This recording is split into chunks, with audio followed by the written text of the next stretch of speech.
नमो भगवते वासुदेवाय।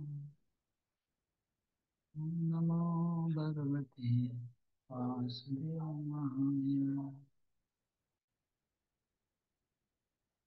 श्रीमद् भगवद गीता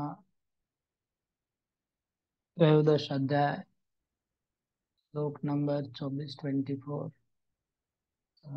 खोलून 24 नंबर श्लोक।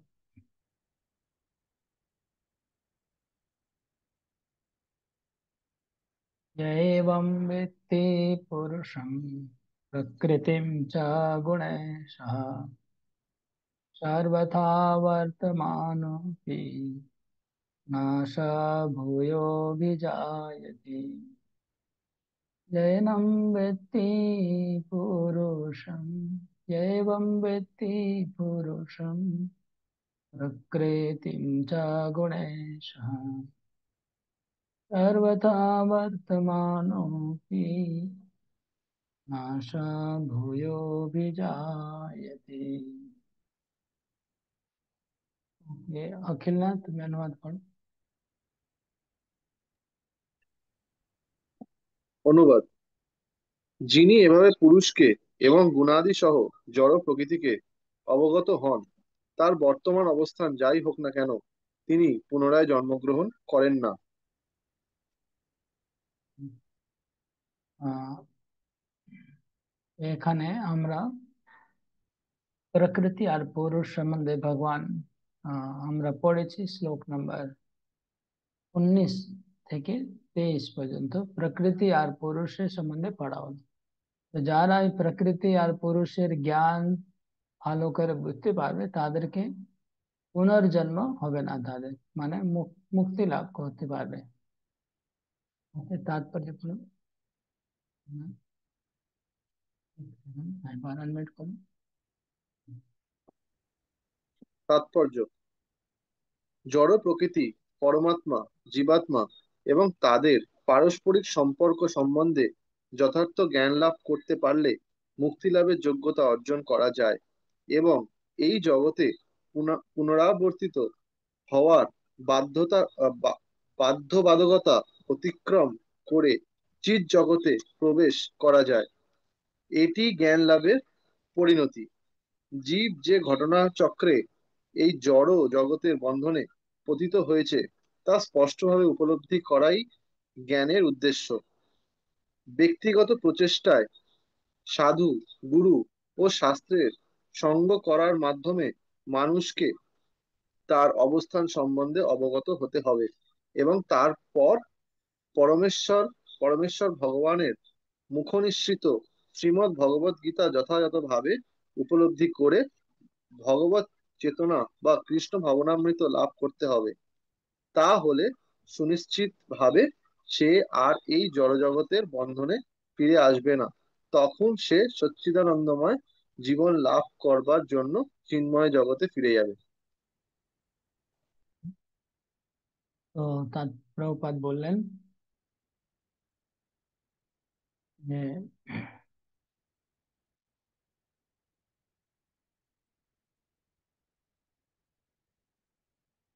কে মুক্তি লাভ করতে পারবে? যিনি প্রকৃতি, পরমাত্মা আর আত্মা, আত্মা, প্রকৃতি, তারপরে ঈশ্বর আর জীবাত্মা আর তাদের সম্বন্ধ, এটা যিনি জানতে পারবে তার এই জগৎ থেকে মুক্তি লাভ করবে। প্রকৃতির সঙ্গে জীবের কি সম্বন্ধ, জীবের সঙ্গে ঈশ্বরের কি সম্বন্ধ, ঈশ্বরের সঙ্গে প্রকৃতির কি সম্বন্ধ, এইসব যে বুঝতে পারবে তিনি জগৎ থেকে উদ্ধার লাভ করতে পারবেন। প্রকৃতির প্রকৃতির পরমাত্মা জীবের সঙ্গে কি সম্পর্ক, জীবের প্রকৃতি আর পরমাত্মার সঙ্গে কি সম্পর্ক, আর পরমাত্মার প্রকৃতি আর জীবের সঙ্গে কি সম্পর্ক, এটা বোঝা মানে ত্রিভুজ থাকে না, ত্রিভুজ, এটা যদি কেউ বুঝতে পারবে তাহলে मोक्ष लाभ करবেন प्रभुपाद বলছেন।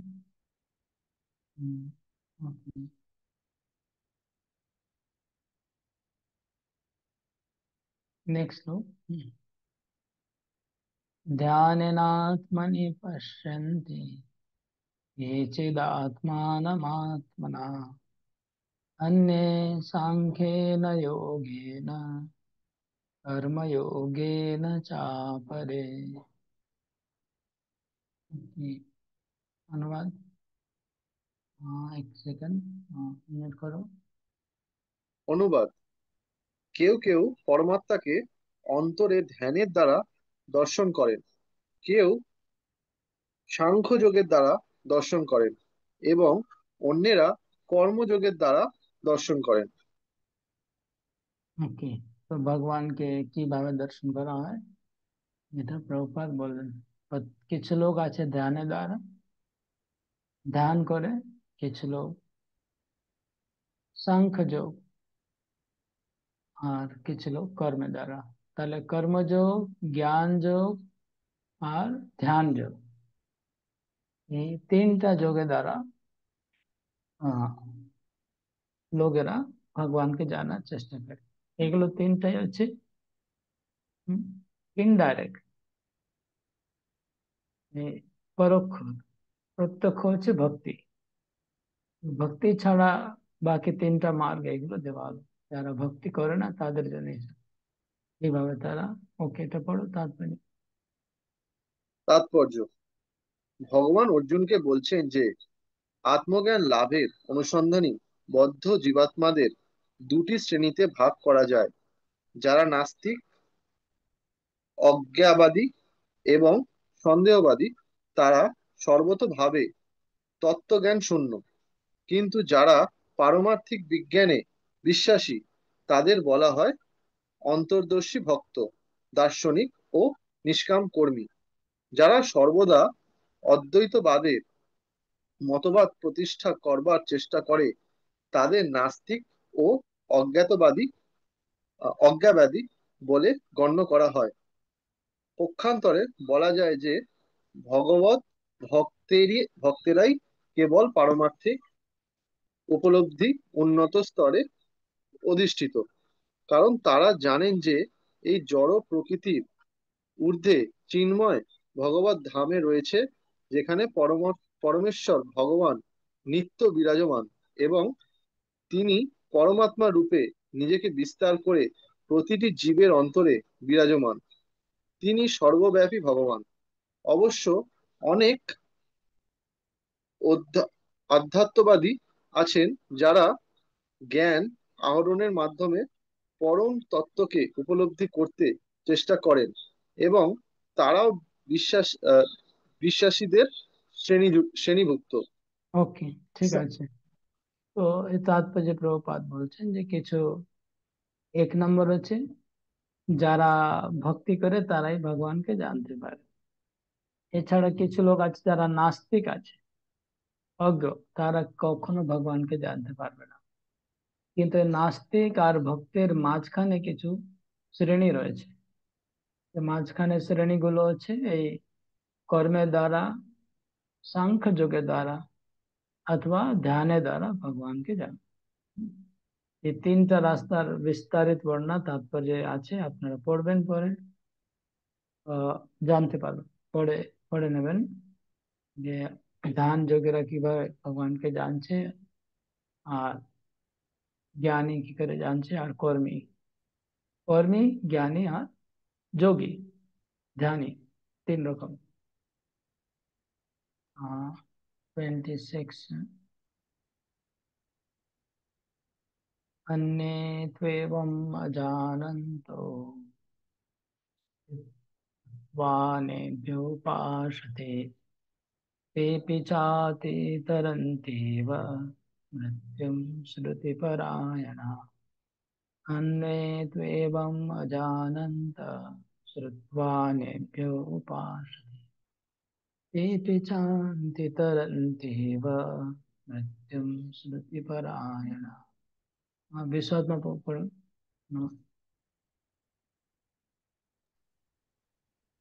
অন্য কেউ কেউ এইভাবেই না জেনে অন্যদের কাছ থেকে শ্রবণ করে উপাসনা করেন, তারাও শ্রবণ পরায়ণ হয়ে মৃত্যুময় সংসার অতিক্রম করেন। হরে কৃষ্ণ। তাৎপর্য। তাৎপর্য। হুম। এই শব্দটি আধুনিক সমাজের পক্ষে বিশেষভাবে প্রযোজ্য, কারণ বর্তমান সমাজে বাস্তবিক পক্ষে পারমার্থিক বিষয় সম্বন্ধে কোনো রকম শিক্ষাই দেওয়া হয় না। কিছু কিছু লোককে নাস্তিক অথবা অজ্ঞবাদী অথবা দার্শনিক বলে মনে হতে পারে, কিন্তু প্রকৃতপক্ষে তাদের কোনো রকম দার্শনিক জ্ঞানই নেই। সাধারণ মানুষের ক্ষেত্রে কোনো মানুষ যদি পুণ্যাত্মা হন, তাহলে শ্রবণ করার মাধ্যমে তিনি পরমাত্মা সাধনের পথে একটি সুযোগ পেতে পারেন। এই শ্রবণের পন্থা অত্যন্ত গুরুত্বপূর্ণ। শ্রী চৈতন্য মহাপ্রভু, যিনি বর্তমান জগতে কৃষ্ণ ভগবামৃত প্রচার করে গেছেন, তিনি ভগবানের কথা শ্রবণ করার উপর বিশেষভাবে জোর দিয়েছেন। কারণ সাধারণ মানুষ যদি কেবল সাধু গুরু বৈষ্ণবের কাছ থেকে ভগবানের কথা শ্রবণ করেন, তাহলে পারমার্থিক পথে অগ্রসর হতে পারেন। বিশেষ করে শ্রী চৈতন্য মহাপ্রভুর নির্দেশ অনুসারে তারা যদি অপ্রাকৃত শব্দ তরঙ্গ হরে কৃষ্ণ কৃষ্ণ কৃষ্ণ হরে হরে, হরে রাম রাম রাম হরে হরে নিষ্ঠার সঙ্গে শ্রবণ করেন, তাই বলা হয়েছে যে সকলেই উচিত আত্মজ্ঞানী পুরুষের কাছে ভগবানের কথা শ্রবণ করা এবং তত্ত্বজ্ঞান উপলব্ধি করার যোগ্যতা অর্জন করা। তখন তারা আপনা থেকেই পরমেশ্বর ভগবানের আরাধনা শুরু করবেন। এই সম্বন্ধে কোনো সন্দেহ নেই। শ্রী চৈতন্য মহাপ্রভু বলেছেন যে এই কলিযুগে কাউকেই তার অবস্থার পরিবর্তন করতে হবে না, তবে অনুমানের মাধ্যমে পরমেশ্বর ভগবানকে উপলব্ধি করার সব রকম চেষ্টা পরিত্যাগ করতে হবে। যারা ভগবত তত্ত্বজ্ঞান লাভ করেছেন, তাদের সেবক হওয়ার শিক্ষা গ্রহণ করতে হবে।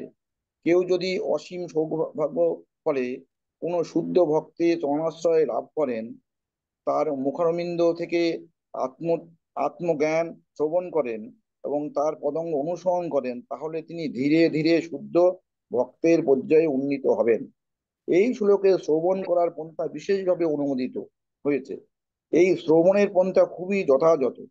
সাধারণ মানুষ যদিও তথাকথিত দার্শনিকদের মতো দক্ষ নাও হন, তবু শ্রদ্ধা ভরে সাধু গুরু বৈষ্ণবের মুখরবিন্দু থেকে ভগবানের কথা শ্রবণ করার ফলে তারা এই জড় জগতের বন্ধন থেকে মুক্ত হয়ে তাদের প্রকৃত আলায় ভগবত ধামে ফিরে যাবেন। হরে কৃষ্ণ প্রভু। আরে বল। তো একটা ক্যাটেগরি হচ্ছে যারা ভক্ত, তারা তো অলরেডি ভগবানকে জানে আর ভগবানের ভক্তি করছে। আর ক্যাটেগরি হলো কর্মযোগ, জ্ঞান যোগ আর ধ্যান যোগ। কিন্তু প্রবলেম হচ্ছে যারা কর্মযোগ, কর্মী, জ্ঞানী আর যোগী, এটা করতে গেলে অনেক যোগ্যতা প্রয়োজন, সবাই করতে পারবে না। হুম। কর্ম, জ্ঞান আর যোগ সবার জন্য না, খুব অনেক যোগ্যতা লাগে। যাদের যাদের কোনো যোগ্যতা নেই তাদের কি হবে?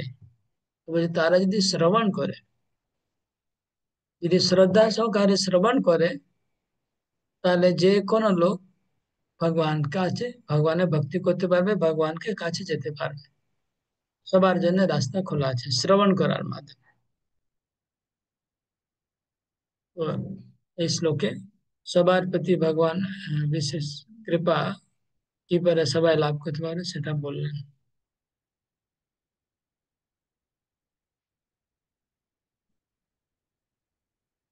यावत् सञ्जायते किञ्चित् सत्त्वं स्थावर जङ्गमम् क्षेत्र क्षेत्रज्ञ संयोगा तद्विद्धि भरतर्षभ। আপনি আনমিউট করতে পারবেন না, দাঁড়ান। এবার করেন, আনমিউট করুন। হরে কৃষ্ণ। হে হে ভারত শ্রেষ্ঠ, স্থবর ও জঙ্গম যা কিছু অস্তিত্ব আছে, তা সবই ক্ষেত্র ও ক্ষেত্রজ্ঞের সংযোগ থেকে উৎপন্ন হয়েছে বলে জানেন। হরে কৃষ্ণ। আবার পড়ছি হোক। হে ভারত শ্রেষ্ঠ, স্থবর ও জঙ্গম যা কিছু অস্তিত্ব আছে, তা সবই ক্ষেত্র ও ক্ষেত্রজ্ঞের সংযোগ থেকে উৎপন্ন হয়েছে বলে জানবে। সৃষ্টিতে আমরা যা কিছু দেখতে পাচ্ছি, এমন কোনো জিনিস নেই যেটা এই জড় পদার্থ আর চেতন আত্মা দুটো মিশ্রণ দিয়ে সবকিছু তৈরি। মানে শুধু জড় পদার্থ দিয়ে কিছু তৈরি হবে না, শুধু চেতন দিয়ে কিছু তৈরি হবে না, সবকিছু দুটোর মিশ্রণে তৈরি হয়েছে। তারপরে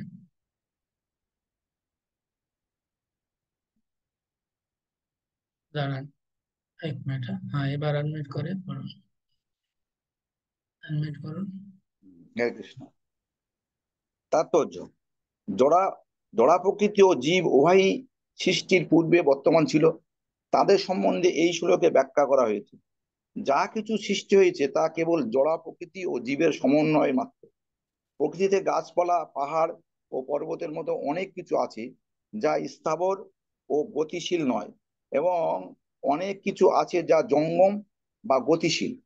তারা সকলেই জড়া প্রকৃতি এবং পরা প্রকৃতি জীবাত্মার সমন্বয় ছাড়া আর কিছুই নয়। পরা প্রকৃতি জীবাত্মা সংস্পর্শ ছাড়া কোনো কিছুই বিকাশ হতে পারে না। জড়া প্রকৃতির সঙ্গে পরা প্রকৃতির যে সম্পর্ক তা নিত্যকাল ধরে চলে আসছে, এবং তাদের সমন্বয় সম্পাদিত হয় পরমেশ্বর ভগবানের ইচ্ছার প্রভাবে। তাই তিনি উৎকৃষ্ট ও অনিৎকৃষ্ট উভয় প্রকৃতির নিয়ন্তা। তিনি জড়া প্রকৃতি সৃষ্টি করেছেন এবং উৎকৃষ্ট পরা প্রকৃতিও তিনি জড়া প্রকৃতিতে স্থাপন করেছেন, এবং তার ফলে এই সমস্ত কিছু প্রকাশিত হয়েছে এবং সক্রিয় হয়েছে। হরে কৃষ্ণ। তো বোঝা যাচ্ছে যে সবকিছু জড়া আর পরা প্রকৃতি, দুটো প্রকৃতি দিয়ে সবকিছু তৈরি হয়েছে। মানে আপনার সব জায়গায় ভগবানের দুটো শক্তিকেই দেখতে হবে, দর্শন করতে হবে। এটা চেতন শক্তি আর জড়া শক্তি। সব জায়গায় ভগবানের দুটো শক্তি আছে। समं सर्वेषु भूतेषु तिष्ठन्तं परमेश्वरं विनश्यत्यन विनश्यत्स्व विनश्यन्तं यः पश्यति स पश्यति। হরে কৃষ্ণ। তিনি সর্বভূতে সমানভাবে অবস্থিত বিনাশশীল দেহের মধ্যেও অবিনাশী পরমাত্মাকে দর্শন করেন। তিনিই যথার্থ দর্শন করেন। হরে কৃষ্ণ।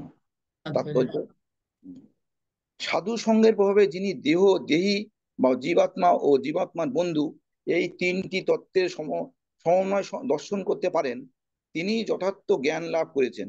যে পারমাত্মিক বিষয়ে প্রকৃত জ্ঞাতার সঙ্গ করে না, সে এই তিনটি জিনিস দেখতে পায় না।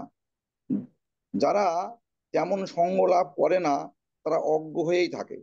তারা কেবল দেহটি দর্শন করে, এবং দেহটি যখন বিনাশ হয়ে যায় তখন মনে করে যে সবকিছুই শেষ হয়ে গেল, কিন্তু প্রকৃতপক্ষে সেটি তা নয়। দেহের বিনাশ হলেও আত্মা ও পরমাত্মা উভয়ই বর্তমান থাকেন, এবং তারা অনাদি কাল ধরে অসংখ্য স্থাবর জঙ্গম শৈলে ভ্রমণ করতে থাকেন। পরমেশ্বরের এই সংস্কৃত শব্দটির কখনো কখনো জীবাত্মা বলে অনুবাদ করা হয়, কারণ আত্মা হচ্ছে দেহের প্রভু, এবং দেহের বিনাশের পরে সে অন্য একটি রূপ গ্রহণ করে। এভাবেই সে হচ্ছে প্রভু। কিন্তু পরমেশ্বর শব্দটিকে পরমাত্মা বলে অন্যরা ব্যাখ্যা করে থাকেন। দুটি ক্ষেত্রেই পরমাত্মা ও জীবাত্মা উভয়ই থাকেন, তাদের বিনাশ হয় না। এইভাবেই যিনি দর্শন করতে পারেন, তিনি প্রকৃতপক্ষে কি ঘটেছে তা বুঝতে পারেন। হরে কৃষ্ণ।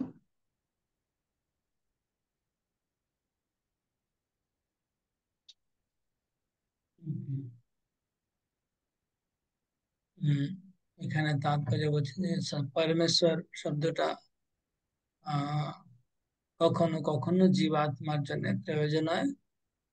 জীবাত্মা ঈশ্বর, ঈশ্বর মানে নিয়ন্ত্রণ করতে, শরীরকে নিয়ন্ত্রণ করছে, তাই জন্য।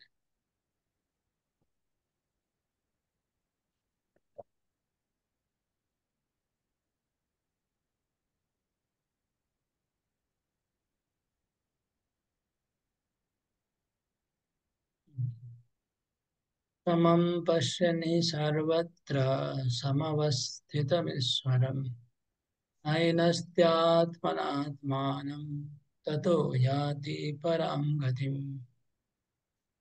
যিনি সর্বত্র সমভাবে অবস্থিত পরমাত্মাকে দর্শন করেন, তিনি কখনো মনের দ্বারা নিজেকে অধঃপতিত করেন না।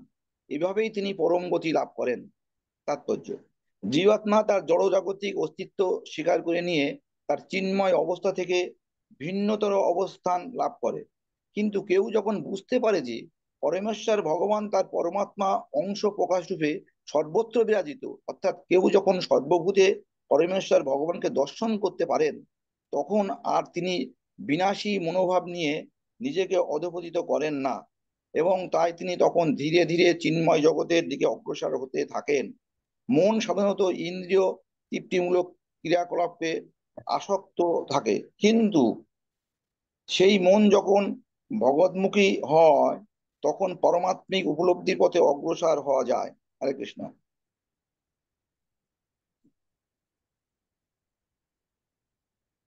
যখন কেউ বুঝতে পারে যে পরমাত্মা সর্বত্র রয়েছে,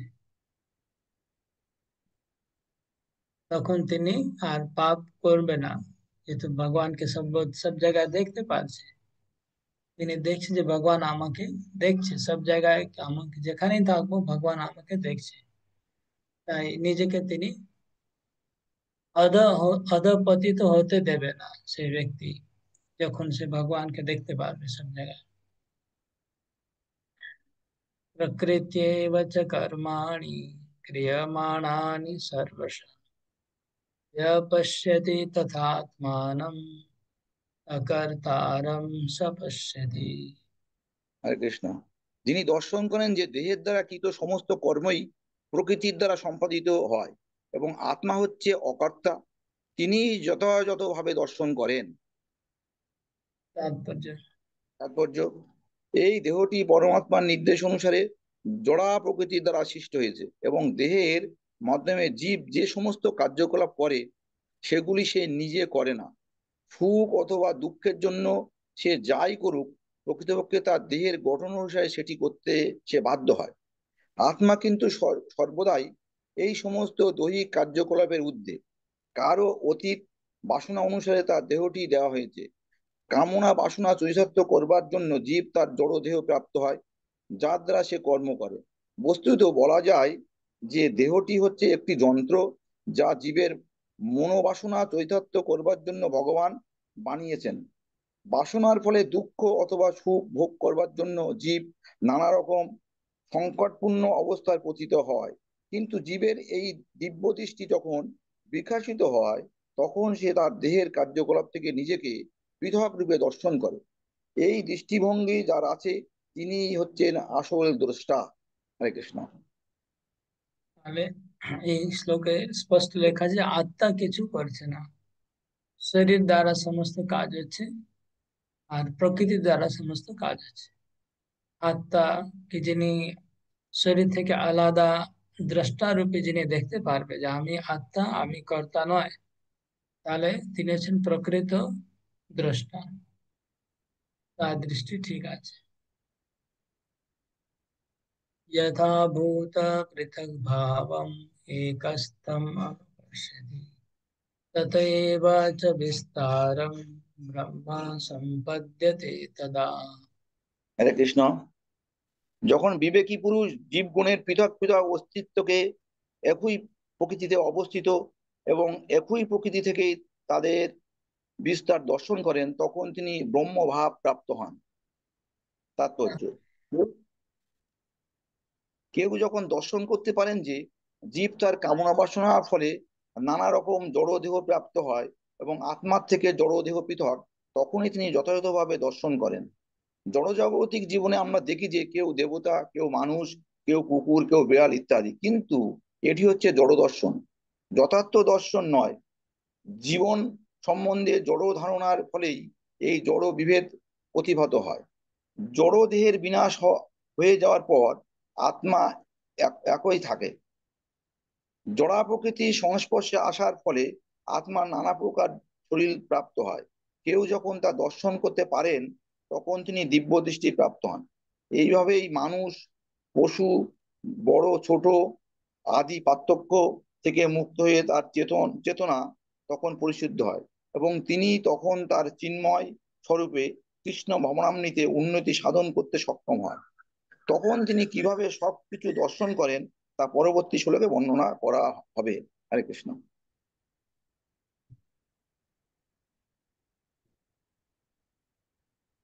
বিভিন্ন শরীর আছে, কিন্তু তার মধ্যে আত্মাকে দর্শন করবে যারা জ্ঞানী ব্যক্তি। তারা শরীরকে দেখবে না, আত্মাকে দেখবে। অনাদিত্বা নির্গুণত্বা পরমাত্মায়মভ্যয় শরীরস্থোপি কৌন্তেয় মা করোতি ন লিপ্যতে। ব্রহ্মভাব অবস্থায় জীব তখন দর্শন করে যে অব্যয় এই আত্মা অনাদি, নির্গুণ ও জড়া প্রকৃতির অতীত। হে কন্তেয়, জড়দেহে অবস্থান করলেও আত্মা কোনো কিছুই করে না এবং কোনো কিছুতে লিপ্ত হয় না। জড়দেহে জন্ম হওয়ার ফলে মনে হয় যে জীবের জন্ম হলো, কিন্তু প্রকৃতপক্ষে জীব শাশ্বত, সনাতন। তার জন্ম হয় না এবং জড়দেহে স্থিত হলেও সে গুণাতীত ও শাশ্বত, তাই তার কখনো বিনাশও হয় না। স্বভাবত সে হচ্ছে আনন্দময়, সে নিজে কোনো রকম জড় কার্যে নিযুক্ত হয় না। তাই জড় শরীরের সংস্পর্শে আসার ফলে যে সমস্ত কার্য সম্পাদিত হয় তা তাকে আবদ্ধ করতে পারে না। হরে কৃষ্ণ। এখানে লেখা আছে যে আত্মা কখনো বদ্ধ হয় না। আত্মা হচ্ছে নির্গুণ, আত্মা অব্যয়, আত্মা অনাদি, আত্মা কিছু করছে না। তো আত্মা অ্যাকচুয়ালি কখনো বদ্ধ হয় না, এটা লেখা আছে। यथा सर्वगतं सौक्ष्म्यात् आकाशं नोपलिप्यते सर्वत्रावस्थितो देहे तथात्मानोपलिप्यते। আকাশ যেমন সর্বগত হয়েও সূক্ষ্মতা হেতু অন্য বস্তুতে লিপ্ত হয় না, তেমনি ব্রহ্ম দর্শন সম্পন্ন জীবাত্মা দেহে অবস্থিত হয়েও দেহ ধর্মে লিপ্ত হন না। তাৎপর্য: জল, কাদা, বিষ্ঠা আদি সবকিছুই বায়ু প্রবেশ করে, কিন্তু তাহলেও কোনো কিছুর সঙ্গে বায়ু মিশ্রিত হয় না। তেমনি জীবাত্মা যদিও নানা রকম শরীরে অবস্থান করে, তবু তার সূক্ষ্ম প্রকৃতির প্রভাবে সে সবকিছু থেকে পৃথক থাকে। তাই জীবাত্মা যে কিভাবে এই শরীরের সঙ্গে যুক্ত থাকে এবং এই শরীরের বিনাশের পর সে কিভাবে এই শরীর থেকে চলে যায়, তা জড়চক্ষু দিয়ে দর্শন করা সম্ভব নয়। জড় বিজ্ঞানের মাধ্যমে কেউই তা বিশ্লেষণ করতে পারে না। হরে কৃষ্ণ। আত্মা বলছে শরীর সঙ্গে লিপ্ত হয় না, যেভাবে বায়ু লিপ্ত হচ্ছে না, আকাশ লিপ্ত হচ্ছে না, বায়ু আহ জলের সঙ্গে মিশ্র হয় না, কাদা, নোংরা, সবকিছুর মধ্যে বায়ু আছে কিন্তু বায়ু তার মধ্যে মিক্স হয় না, আলাদা থাকে। ঠিক সেরকম আত্মা এই বিভিন্ন শরীরে থাকলেও আলাদা থাকে, তার সঙ্গে মিশে যায় না কোনো কিছুর সঙ্গে। यथा प्रकाशयत्येकः कृत्स्नं लोकम् इमं रविः क्षेत्रं क्षेत्री तथा कृत्स्नं प्रकाशयति भारत। হে ভারত, এই সূর্য যেমন সমগ্র জগৎকে প্রকাশ করে, সেই রকম ক্ষেত্রী আত্মা ও সমগ্র ক্ষেত্রকে প্রকাশ করে। তাৎপর্য: চেতনা সম্বন্ধে নানা রকম মতবাদ আছে। এখানে ভগবদ গীতায় সূর্য ও সূর্যরশ্মি উদাহরণ দেওয়া হয়েছে। সূর্য যেমন এক জায়গায় অবস্থিত কিন্তু তার রশ্মি সারা জগৎকে আলোকিত করছে, তেমনি অনুসুদেষ্ট জীবাত্মা যদিও শরীরের হৃদয়ে অবস্থিত কিন্তু তবু চেতনার দ্বারা সে সমস্ত শরীরকে আলোকিত করছে। এইভাবেই আমরা দেখতে পাই যে সূর্য রশ্মি বা আলোক যেমন সূর্যের অস্তিত্বের প্রমাণ, তেমনি চেতনা হচ্ছে আত্মার অস্তিত্বের প্রমাণ। দেহে যখন আত্মা থাকে তখন সারা শরীর জুড়ে চেতনা থাকে, কিন্তু দেহ থেকে আত্মা যখনই চলে যায় তখন আর চেতনা থাকে না। যে কোনো বুদ্ধিমান মানুষ এটি সহজেই হৃদয়ঙ্গম করতে পারেন। সুতরাং জড় পার্থক্যের সমন্বয়ের ফলে চেতনার উদ্ভব হয় না। চেতনা হচ্ছে জীবাত্মার লক্ষণ। জীবের চেতনার যদিও পরম চেতনার সঙ্গে গুণগতভাবে এক, তবু তা পরম নয়, কারণ এটি দেহের চেতনা অন্য দেহ চেতনার অংশীদারি হতে পারে না। কিন্তু জীবের বন্ধুরূপে যে পরমাত্মা প্রতিটি জীবের দেহে বিরাজ করছেন, তিনি সমস্ত শরীরের সম্বন্ধে সচেতন। সেটিই হচ্ছে বিভু চৈতন্য ও অনু চৈতন্যের মধ্যে পার্থক্য। হরে কৃষ্ণ। এখানে পরমাত্মার চেতনা সর্বত্র আছে, আর আত্মার চেতনা একটা শরীরের মধ্যে আছে। आत्मा হচ্ছে अणु चैतन्य, परमात्मा হচ্ছে विभू चैतन्य। क्षेत्र क्षेत्रज्ञयोर्ज्ञान एवं अंतरं ज्ञान चक्षुषा भूत प्रकृति मोक्षं च ये विदुर्यान्ति ते परम। যারা এইভাবেই জ্ঞান চক্ষু দ্বারা ক্ষেত্র ও ক্ষেত্রজ্ঞের পার্থক্য জানেন এবং জড়া প্রকৃতির বন্ধন থেকে জীবগণের মুক্ত হওয়ার পন্থা জানেন, তারা পরম গতি লাভ করেন। তাৎপর্য: এই 13 অধ্যায়ের মূল কথা হচ্ছে যে ক্ষেত্র অর্থাৎ শরীর, ক্ষেত্রজ্ঞ মানে শরীরের মালিক, ও পরমাত্মার মধ্যে পার্থক্য সম্বন্ধে অবগত হওয়া উচিত। অষ্টম থেকে দ্বাদশ শ্লোকে বর্ণিত মুক্তি লাভের পন্থা সম্পর্কে অবহিত হতে হবে, তবেই পরম গন্তব্যস্থলের দিকে অগ্রসর হওয়া যাবে। যে মানুষ হৃদয়ে শ্রদ্ধার উদয় হয়েছে, তাকে সর্বপ্রথমে সাধু সঙ্গে ভগবানের কথা শ্রবণ করতে হবে এবং এইভাবেই ধীরে ধীরে তিনি দিব্য জ্ঞান লাভ করবেন। যদি কেউ সদ্গুরু চরণাশ্রয় গ্রহণ করেন এবং তাহলে তিনি জড়া এবং চেতনের পার্থক্য নিরূপণ করতে সমর্থ হন এবং সেটি হচ্ছে তার পারমাত্মিক উপলব্ধির পথে ক্রমোন্নতির উপায়। সদ্গুরু তার শিষ্যকে নানা রকম সদুপদেশ দান করে করে জড়জাগতিক জীবনের বন্ধন থেকে মুক্ত হওয়ার শিক্ষা দান করেন। যেমন ভগবত গীতায় আমরা দেখতে পাই শ্রীকৃষ্ণ অর্জুনকে জড়জাগতিক বন্ধন থেকে মুক্ত করবার জন্য উপদেশ দিচ্ছেন। এই এই দেহ যে জড় পার্থক্য তা সহজেই উপলব্ধি করা যায়। 24টি বিভিন্ন তত্ত্ব দিয়ে তার বিশ্লেষণ করা যায়। দেহ হচ্ছে তার স্থূল প্রকাশ, আর তার স্থূল প্রকাশ হচ্ছে মন ও বুদ্ধির ক্রিয়া। এই সমস্ত তত্ত্বের পারস্পরিক ক্রিয়া হচ্ছে জীবনের লক্ষণ, কিন্তু এদের ঊর্ধ্বে রয়েছে আত্মা ও পরমাত্মা। আত্মা ও পরমাত্মা হচ্ছেন দুজন। জড় জগতের সমস্ত ক্রিয়া সাধিত হচ্ছে আত্মা ও 24টি তত্ত্বের সংযোগের ফলে। যিনি আত্মা ও জড় উপাদানের সমন্বয়ে জড় জগতের কারণ রূপে উপলব্ধি করতে পারেন এবং পরমাত্মার অবস্থান দর্শন করতে পারেন, তিনি চিৎজগতে ফিরে যাওয়ার যোগ্যতা অর্জন করেন। এগুলি গভীরভাবে মনোনিবেশ ও উপলব্ধি করবার বিষয় এবং সকলেই উচিত সদ্গুরুর কৃপার প্রভাবে এই অধ্যায়কে পূর্ণরূপে উপলব্ধি করা। ভক্তি বেদান্ত কয়ে শ্রী গীতার গান শুনে যদি শুদ্ধ ভক্ত কৃষ্ণগত প্রাণ। ইতি প্রকৃতি পুরুষ যোগ নাম শ্রীমদ ভগবদ গীতার 13 অধ্যায়ের ভক্তি বেদান্ত তাৎপর্য সমাপ্ত। হরে কৃষ্ণ প্রভু। হরে কৃষ্ণ। তো এই এই শ্লোকের তাৎপর্য প্রভুপাদ পুরো অধ্যায়ে কি কি আলোচনা হয়েছে সেটা একসঙ্গে প্রভুপাদ বলে দিয়েছেন। আর তাহলে এই অধ্যায়ে আমরা কি কি পড়েছি? ওকে সবাই, হরে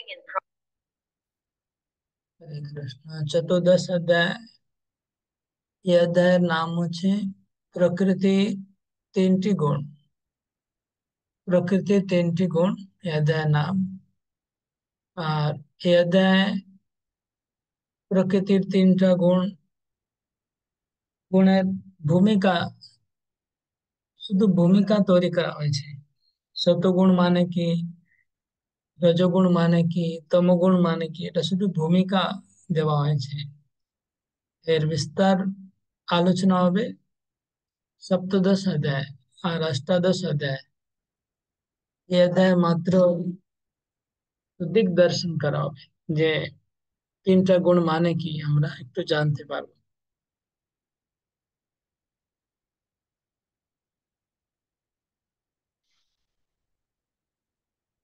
श्लोक नंबर 1। श्री भगवान वाच परम भूय प्रवक्ष्यामि ज्ञानानां ज्ञानमुत्तमम् यद्ज्ञात्वा मुनयः सर्वे परां सिद्धिमितो गताः। एक सेकंड, আমি আনমিউট করছি। আনমিউট করুন বিশাদকে।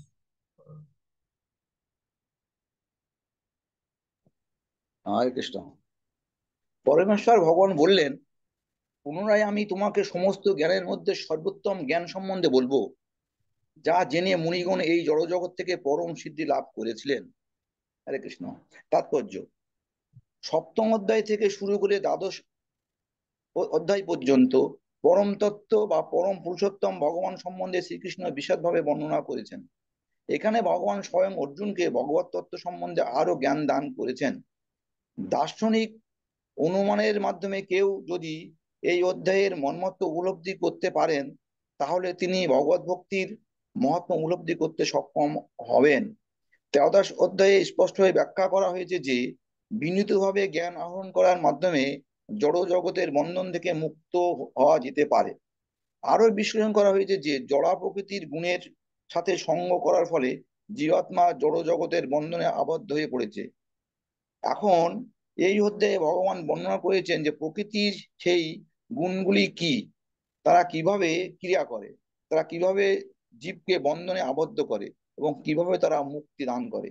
এই অধ্যায়ে পদার্থ জ্ঞানকে পূর্ববর্তী সমস্ত অধ্যায়ের পদার্থ জ্ঞান থেকে শ্রেয় বলে পরমেশ্বর ভগবান ঘোষণা করেছেন। এই জ্ঞান উপলব্ধি করার মাধ্যমে বহু মহর্ষি সিদ্ধি লাভ করে চিৎ জগতে প্রবেশ করেছেন। ভগবান এখন সেই জ্ঞানই আরো ভালোভাবে ব্যাখ্যা করে শোনাচ্ছেন। অন্যান্য যে সমস্ত জ্ঞানের পন্থা তিনি এই পর্যন্ত ব্যাখ্যা করেছেন, তা থেকে এই জ্ঞান অনেক অনেক গুণে শ্রেয় এবং এই জ্ঞান লাভ করে অনেকেই সিদ্ধি লাভ করেছেন। সুতরাং আশা করা যায় যে এই চতুর্দশ অধ্যায়ে বর্ণিত তত্ত্বজ্ঞান উপলব্ধি করতে পারলে মানুষ পূর্ণতা প্রাপ্ত হতে পারবে। হরে কৃষ্ণ। আরে বাহ! তো আহ, কোথায় এই কথা আলোচনা হয়েছিল যে আত্মা প্রকৃতির তিনটা গুণে আবদ্ধ আছে? এই কথা আমরা কোথায় পড়েছি আগে? প্রকৃতির গুণে আবদ্ধ হয়ে আত্মা কষ্ট পাচ্ছে। তা ত্রয়োদশ অধ্যায় ছিল আর সপ্তম অধ্যায় ছিল, তাই না? प्रकृति क्रियमाणानि गुणे कर्माणि सर्वशः अहंकार गुणात्मा कर्ता আগে বলা হয়েছিল। এখন এই তিনটা গুণ কি এখন ভগবান ব্যাখ্যা করবেন, যাতে আমরা বের হতে পারি। ইদম জ্ঞানম আশ্রিত্য মম সাধর্ম্যমাগতা सर्गेऽपि नोपजायन्ते प्रलये न व्यथन्ति च। হরে কৃষ্ণ। এই জ্ঞান আশ্রয় করলে জীব আমার পরা প্রকৃতি লাভ করে, তখন আর সে সৃষ্টির সময়ে জন্মগ্রহণ করে না এবং প্রলয়কালেও ব্যথিত হয় না। তাৎপর্য: পূর্ণরূপে দিব্য জ্ঞান লাভ করতে পারলে জন্ম মৃত্যু চক্র থেকে মুক্ত হয়ে গুণগতভাবে পরম পুরুষোত্তম ভগবানের সঙ্গে একাত্মা লাভ করা যায়। কিন্তু তাই বলে জীবাত্মা তখন আর তার ব্যক্তিগত সত্তা হারিয়ে ফেলে না। বৈদিক শাস্ত্র থেকে জানতে পারা যায় যে মুক্ত জীবাত্মারা তারা চিদাকাশে বৈকুণ্ঠ লোকে ফিরে গেছেন। তারা সর্বদাই পরমেশ্বর ভগবানের ভক্তিযুক্ত সেবায় নিযুক্ত হয়ে তার শ্রী চরণ কমলে দর্শন করেন। সুতরাং মুক্তির পরেও ভগবত ভক্তরা তাদের ব্যক্তিগত সত্তা হারিয়ে ফেলেন না। সাধারণত এই জড় জগতে আমরা যে জ্ঞান আহরণ করি তা জড় জগতের তিনটি গুণের দ্বারা কুলসিত। কিন্তু যে জ্ঞান যে প্রকৃতির তিনটি গুণের দ্বারা কুলসিত নয়, তাকে বলা হয় দিব্য জ্ঞান। কেউ যখন সেই দিব্য জ্ঞান অধিষ্ঠিত হন, তিনি তখন পরমেশ্বর ভগবানের সমপর্যায়ে ভুক্ত হন। চিদাকাশ সম্বন্ধে যাদের কোনো জ্ঞান নেই, তারা মনে করে যে জড় রূপের দ্বারা সম্পাদিত জাগতিক কার্যকলাপ থেকে মুক্ত হওয়ার পর চিন্ময় সত্তা সব রকমের বৈচিত্র্যহীন নিরাকার হয়ে পড়ে। কিন্তু প্রকৃতপক্ষে চিৎ জগৎ ও জড় জগতের মতন বৈচিত্র্যপূর্ণ পরিপূর্ণ। যারা এই সম্বন্ধে অজ্ঞ, তারাই মনে করে যে চিন্ময় অস্তিত্ব জড় বৈচিত্র্যের ঠিক বিপরীত। কিন্তু প্রকৃতপক্ষে চিন্ময় ভগবত ধামে প্রবেশ করলে জীব তার চিন্ময় রূপ প্রাপ্ত হয়। সেখানে তার সমস্ত কার্যকলাপ হয়ে ওঠে চিন্ময়। এই চিন্ময় অবস্থাকে বলা হয় ভক্ত জীবন। চিৎ জগতে প্রবেশ সম্বন্ধে বলা হয় যে তা সমস্ত কুলুষমুক্ত এবং সেখানে সকলেই গুণগতভাবে পরমেশ্বর ভগবানের সমপর্যায়ভুক্ত। এই প্রকার জ্ঞান আহরণ করতে হলে অবশ্যই দিব্য গুণাবলীতে বিভূষিত হতে হবে। এভাবেই যিনি তার দিব্য গুণাবলীর বিকাশ সাধন করেন, তিনি এই জড় জগতের সৃষ্টি অথবা বিনাশ কোনটি দ্বারা প্রভাবিত হন না। হরে কৃষ্ণ।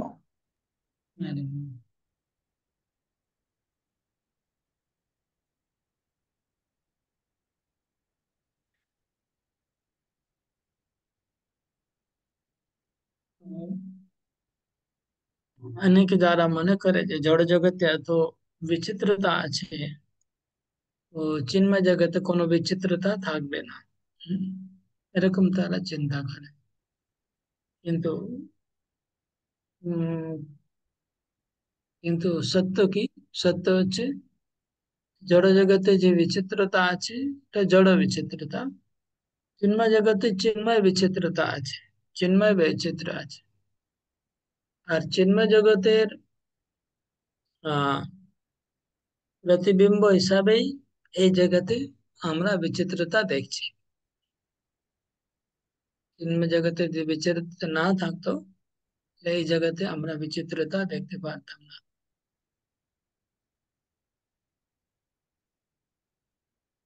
मम योनिर्महद्ब्रह्म तस्मिन् गर्भं ददाम्यहम् सम्भव सर्वभूतानां ततो भवति भारत। হে ভারত, প্রকৃতি সংখ্যক ব্রহ্ম আমার যোনি স্বরূপ, এবং সেই ব্রহ্মে আমি গর্ভধান করি, যার ফলে সমস্ত জীবের জন্ম হয়। তাৎপর্য: জড় জগৎ সম্বন্ধে একটি ব্যাখ্যা হচ্ছে যে ক্ষেত্র ও ক্ষেত্রজ্ঞের বা দেহ ও আত্মার সমন্বয়ের ফলেই সবকিছু ঘটেছে। জড়া প্রকৃতি ও জীবাত্মার সমন্বয়ে ভগবানের ইচ্ছার প্রভাবে সাধিত হয়। মহাতত্ত্বই হচ্ছে সমগ্র বিশ্ব ব্রহ্মাণ্ডের মূল কারণ, এবং যেহেতু জড় প্রকাশের মূল উপাদানে রয়েছে প্রকৃতির তিনটে গুণ, তাই তাকে কখনো কখনো ব্রহ্ম বলা হয়। পরমেশ্বর ভগবান মহাতত্ত্বকে গর্ভবতী করেন এমন, এবং তার ফলে অসংখ্য ব্রহ্মাণ্ডের প্রকাশ হয়। বৈদিক শাস্ত্রে মুন্ডক উপনিষদে এই মহাতত্ত্বকে ব্রহ্ম বলে বর্ণনা করা হয়েছে। তস্মাৎ দে তস্মাৎ দেতম ব্রহ্ম নাম ও রূপমন্য চ জায়তে। পরম পুরুষ যে ব্রহ্মের গর্ভে জীবাত্মা স্বরূপকে সঞ্চয়িত করেন। মাটি, জল, অগ্নি, বায়ু আদি 24টি উপাদানের সবকটি হচ্ছে মহৎ ব্রহ্ম নামক জড়া প্রকৃতি। সপ্তম অধ্যায়ে বর্ণনা করা হয়েছে এই জড়া প্রকৃতির ঊর্ধ্বে রয়েছে পরা প্রকৃতি বা জীবভূত। পরম পুরুষ ভগবানের ইচ্ছার প্রভাবে জড়া প্রকৃতি ও পরা প্রকৃতির মিশ্রণ হয়েছে, এবং তাই এই জড়া প্রকৃতিতে সমস্ত জীবের জন্ম হয়েছে। কাঁকড়া বিছে চালের গাদায় ডিম পাড়ে, তাই অনেক সময় বলা হয় যে চাল থেকে কাঁকড়া বিছের জন্ম হয়, কিন্তু চাল থেকে কখনোই কাঁকড়া বিছের জন্ম হয় না। প্রকৃতপক্ষে মা বিছা সেই ডিমগুলি পেড়েছিল। তেমনি এই জোড়া প্রকৃতি জীবের জন্মের কারণ নয়, পরম পুরুষ ভগবান বীজ প্রদান করেন, এবং আপাত দৃষ্টিতে মনে হয় যেন জোড়া প্রকৃতি থেকেই সমস্ত জীব উদ্ভূত হলো। এইভাবেই প্রতিটি জীব তার পূর্বকৃত কর্ম অনুসারে জড়া প্রকৃতির দ্বারা সৃষ্ট ভিন্ন ভিন্ন দেহ প্রাপ্ত হয়, যাতে তারা পূর্বকৃত কর্ম অনুসারে সেই জীব সুখ অথবা দুঃখ ভোগ করতে পারে। এই জড় জগতের সমস্ত জীবের প্রকাশের কারণ হচ্ছে ভগবান। হরে কৃষ্ণ। উম, জড় পদার্থ থেকে চেতনের সৃষ্টি হয় না। হুম, জীবের সৃষ্টি জড় পদার্থ থেকে হয়নি, চেতনের সৃষ্টি জড় পদার্থ থেকে হয়নি। কখনো জড় পদার্থ থেকে চেতনের সৃষ্টি হতে পারে না। যেমন মনে হয় মনে হয় যে এখান থেকে জড় আচ্ছা। পদার্থ থেকে চেতন সৃষ্টি হচ্ছে না, মনে হয়। যেমন কাঁকড়া বিছি আহ, চালের উপরে ডিম পাড়ে, তো মনে হয় থেকে চাল থেকে কাঁকড়া বিছি জন্ম হলো, কিন্তু চাল থেকে জন্ম হয়নি। ওর মা বিছি ডিম পেড়েছিল। ঠিক সেরকম মনে হচ্ছে যে পদার্থ থেকে চেতন উদ্ভূত হচ্ছে, কিন্তু চেতন থেকে পদার্থ উদ্ভূত হচ্ছে না।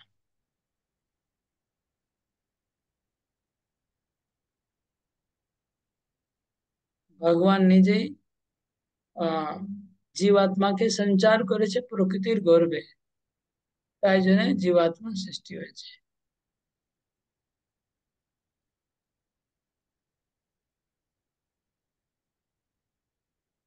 सर्वयोनिषु कौन्तेय मूर्तयः सम्भवन्ति याः तासां ब्रह्म महद्योनि अहं बीजप्रदपिता। হে কন্তেও, সকল যোনিতে যে সমস্ত মূর্তি প্রকাশিত হয়, ব্রহ্ম ব্রহ্মরূপী যোনি তাদের জননী স্বরূপা, এবং আমি তাদের বীজ প্রদানকারী পিতা। তাৎপর্য: এই শ্লোকে স্পষ্টভাবে ব্যাখ্যা করা হয়েছে যে পরম পুরুষোত্তম ভগবান শ্রীকৃষ্ণই হচ্ছেন সমস্ত জীবের পরম পিতা। জীব হচ্ছে জড়া প্রকৃতি ও পরা প্রকৃতির সমন্বয়। এই ধরনের জীব কেবল এই গ্রহতেই দৃষ্ট হয় না, অন্যান্য গ্রহে, এমন কি সর্বোচ্চ ব্রহ্মলোকেও জীব আছে। জীবাত্মা সর্বত্রই রয়েছে, মাটির নিচেও জীব রয়েছে, এমনকি জলে এবং আগুনেও জীব রয়েছে। এই সমস্ত প্রকাশ সম্ভব হয়েছে, তার কারণ হচ্ছে যে মাতৃরূপী জড়া প্রকৃতিতে শ্রীকৃষ্ণ বীজ প্রদান করেছেন। এর সারমর্ম হচ্ছে যে পূর্বকৃত কর্মানুসারে জীবাত্মাকে জড়া জগতের গর্ভে সঞ্চারিত করা হয় এবং সৃষ্টির সময়ে তার বিভিন্ন মূর্তিকে প্রকাশিত হয়। হরে কৃষ্ণ। ये देखो, तो भगवान सर्वयोनिषु कौन्तेय मूर्तयः सम्भवन्ति याः। सर्वयोनि माने 84 लाख योनि।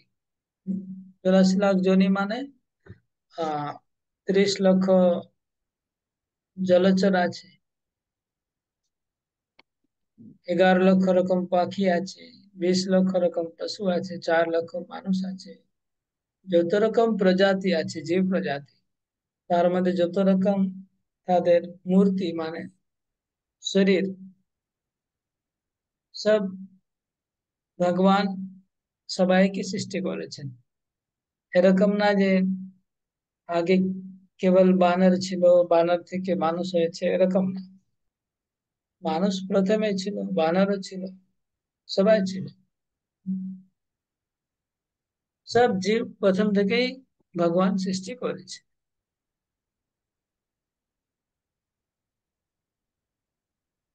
तत्त्वं रजस्तमा इति गुणा प्रकृति संभवा निबध्नन्ति महाबाहो देहे देहिनमव्ययम्।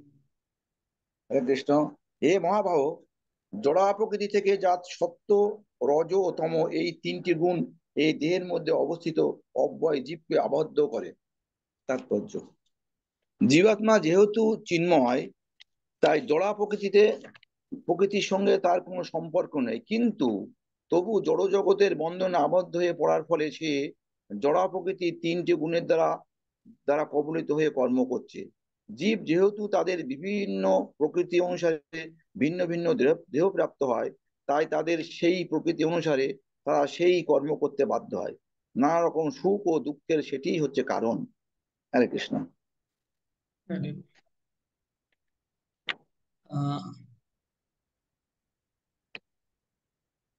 প্রকৃতির তিনটা গুণ আছে, সতগুণ, রজগুণ, তমগুণ। এখান থেকে আরম্ভ হলো। হুম, এখান থেকে তিনটা গুণ আলোচনা আরম্ভ হলো। আহ, আমরা এখন লিস্ট, আপনারা লিস্ট তৈরি করবেন সবাই খাতায়। সতগুণ, রজগুণ, তমগুণ, এরকম তিনটা তিনটা কলম বানাবেন। উপরে সতগুণ লিখবেন, নিচে রজগুণ আর তমগুণ উপরে লিখবেন, নিচে নিচে সব লিখে যাবেন। ও শতগুণ কিরকম, তাদের লক্ষণ গুলো বর্ণন হবে পুরো অধ্যায়, এখান থেকে শেষ পর্যন্ত এটাই আলোচনা হবে। সত্যগুণ কিরকম, রজগুণ থেকে তমগুণ কিরকম। হম, আপনার লিস্ট এইভাবে বানাতে পারেন, আমি আপনার দেখাচ্ছি বোর্ডের মধ্যে কিরকম আপনারা কাগজে তৈরি করবেন, এটা চার্ট তৈরি করবেন।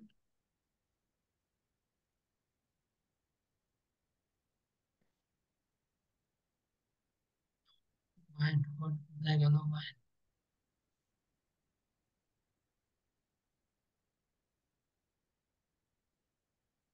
হম,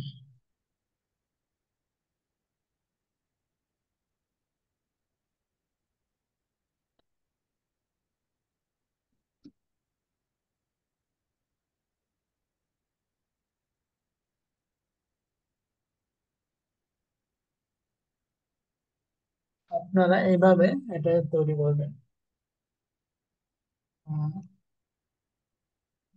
লেখা আছে এখানে,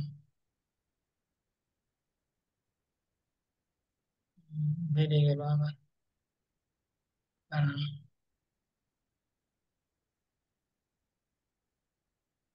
সবাই হাত লাগাচ্ছে তাই জন্য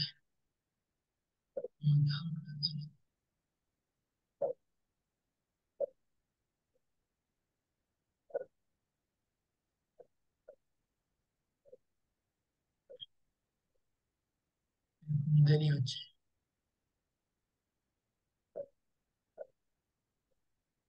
ঠিক আছে।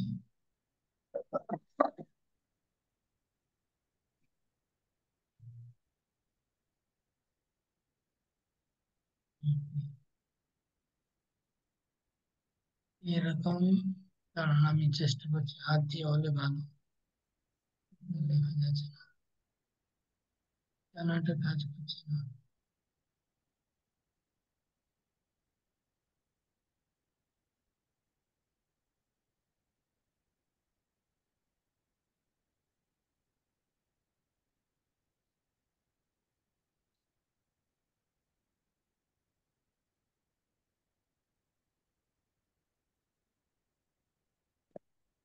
আচ্ছা, এটা কাজ করছে। হুম,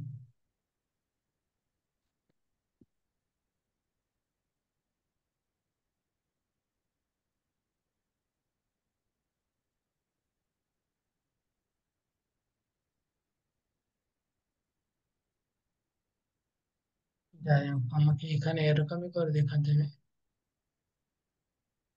এরকম এটা করুন, 3টে লাইন কেটে দিন।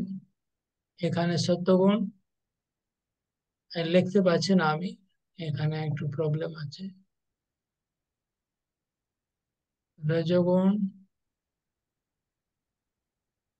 তারপরে এখানে তমগুণ, আর এখানে সাইডে এখানে এক একটা আইটেম লিখে যাবেন। প্রথমে যে এখানে হবে সিমটমস, মানে লক্ষণ, সত্যগুণের লক্ষণ কি। তারপরে হবে গতি কি আছে, সবার গতি কোথায় হবে, হুম, সেটা একবার লিখবেন। যখন গতি আলোচনা হবে গতি লিখবেন।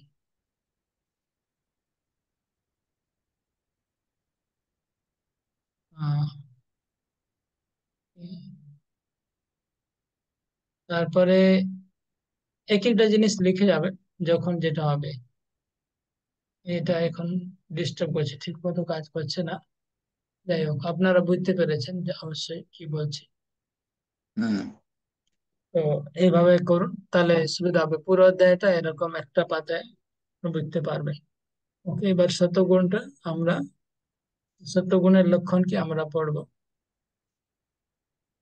তত্র সত্ত্বম নির্মলত্বাৎ প্রকাশকম অনাময়ম সুখ সঙ্গেন বধ্নাতি জ্ঞান সঙ্গেন চানঘ।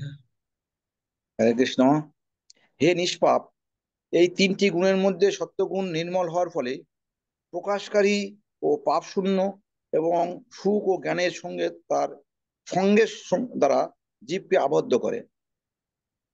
তাৎপর্য: জোড়া প্রকৃতির বন্ধনের আবদ্ধ জীব নানা রকমের। তাদের মধ্যে কেউ কেউ সুখী, কেউ আবার খুব কর্মচঞ্চল, আবার কেউ আবার অসহায়। প্রকৃতিতে জীবদের বন্ধন দশার কারণ হচ্ছে এই সমস্ত মানসিক অভিপ্রকাশ। তারা যে কিভাবে ভিন্ন ভিন্ন ভাবে আবদ্ধ হয় তা ভগবদ্গীতায় এই অধ্যায়ে বর্ণনা করা হয়েছে। প্রথমেই হচ্ছে সত্যগুণ। জড় জগতের সত্যগুণের বিকাশের সাধনায় পরিণত হচ্ছে যে তিনি অন্য গুণের দ্বারা প্রভাবিত জীবদের থেকে অধিক জ্ঞান সম্পন্ন হন। যে মানুষ সত্যগুণে অধিষ্ঠিত তিনি জড় জগতের দুঃখ কষ্ট দ্বারা ততটা প্রভাবিত হন না, এবং তিনি জড় জগতের জ্ঞান আহরণ করতে তিনি জড়জাগতিক জ্ঞান আহরণ করতে উৎসুক। এই ধরনের মানুষ হচ্ছেন ব্রাহ্মণ। যারা সত্যগুণে অধিষ্ঠিত হওয়ার কথা, এই স্তরের আনন্দ অনুভূতির কারণ হচ্ছে সত্যগুণে অধিষ্ঠিত জীব সাধারণত পাপ কর্ম থেকে অনেকটা মুক্ত থাকেন। প্রকৃতপক্ষে বৈদিক শাস্ত্রে বলা হয়েছে যে সত্যগুণের অর্থ হচ্ছে উন্নত জ্ঞান এবং অধিকতর সুখানুভূতি। এখানে অসুবিধা হচ্ছে যে জীব যখন সত্যগুণে অধিষ্ঠিত হন তখন তিনি মোহচ্ছন্ন হয়ে মনে করেন যে তিনি খুব জ্ঞানী এবং অন্যদের থেকে শ্রেয়। এইভাবে তিনি জড়জগতের বন্ধনে আবদ্ধ হয়ে পড়ে। এই সম্বন্ধে সবচেয়ে বড় দৃষ্টান্ত হচ্ছে বিজ্ঞানী বা দার্শনিকেরা। তারা নিজেদের জ্ঞানের গর্বে মত্ত এবং যেহেতু তারা সাধারণত তাদের জীবনযাত্রার মান উন্নত করে তোলেন, তাই তারা এই ধরনের জড় সুখ অনুভব করেন। বদ্ধ জীবনের এই উন্নত সুখানুভূতি তাদের জড়া প্রকৃতির সত্যগুণের বন্ধনের আবদ্ধ করে ফেলে। সেই হেতু তারা সত্যগুণে কর্ম করার প্রতি আকৃষ্ট হন এবং যতক্ষণ পর্যন্ত এইভাবে কর্ম করার দিকে তাদের আকর্ষণ থাকে ততক্ষণ তাদের প্রকৃতির গুণজাত কোনো একটি জড় দেহ ধারণ করতেই হয়। তাই মুক্তি লাভ করে চিৎ জগতে প্রবেশ করবার কোনো সম্ভাবনাই তাদের নেই। তারা হয়তো দার্শনিক, বিজ্ঞানী বা কবি হয়ে বারবার জন্মাতে পারেন, তবু জন্ম মৃত্যুর ক্লেশদ্বয় বন্ধনে তাদের বারবার আবর্তিত হতে হয়। কিন্তু জড় প্রকৃতির মোহে আচ্ছন্ন হয়ে তারা মনে করে যে এই ধরনের জীবনযাত্রা সুখদায়ক। হরে কৃষ্ণ। হরে কৃষ্ণ। তাহলে এখানে আপনারা সবাই আসেন টোটালি। শতগুণে তিনি হচ্ছেন উন্নত জ্ঞান এবং অধিকতর সুখানুভূতি। ওকে, মাধবী সুচরিত মাথায় হরে কৃষ্ণ প্রভু, তারা নির্মলত্ব উম নির্মল হন নির্মল, সত্যগুণ। 1 নম্বর হচ্ছে নির্মল। মাধবী মাথায় হরে কৃষ্ণ তারা প্রভু, পাপ তারা করে। নিজেদেরকে শ্রেষ্ঠ বলে মনে করেন। হরে কৃষ্ণ প্রভু, তারা সুখ দুঃখে অত বেশি আকৃষ্ট হন না। সুখে দুঃখে প্রভাবিত হয় না। আচ্ছা, ওকে। অখিল না? প্রভু শতগুণে যারা থাকে তারা দুঃখ কষ্টের দ্বারা ততটা প্রভাবিত হয় না জড়জাগতিক। Very good. দুঃখ কষ্ট দ্বারা প্রভাবিত হয় না। Very good. পরেশ কাপুর। জড়জগতের জ্ঞান তারা হচ্ছে আহরণে উৎসুক থাকে। পরেশ পাপ কাপুর বল। পাপ কর্ম থেকে মুক্ত থাকে। পাপ কর্ম থেকে মুক্ত। Very good. প্রথমেই সত্যগুণ মানে অনেকটা পাপ থেকে মুক্ত। আদের ধারা জাগতিক জাগতিক জ্ঞান আরোহণে উৎসুক। ওকে। বা স্বপ্না রায়।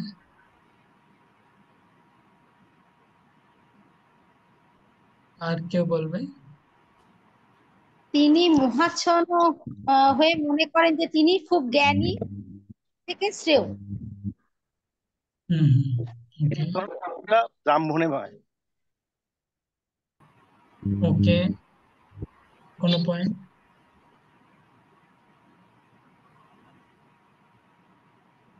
প্রভু, শতগুণ মানে হচ্ছে উন্নত জ্ঞান। উন্নত জ্ঞান, রাইট।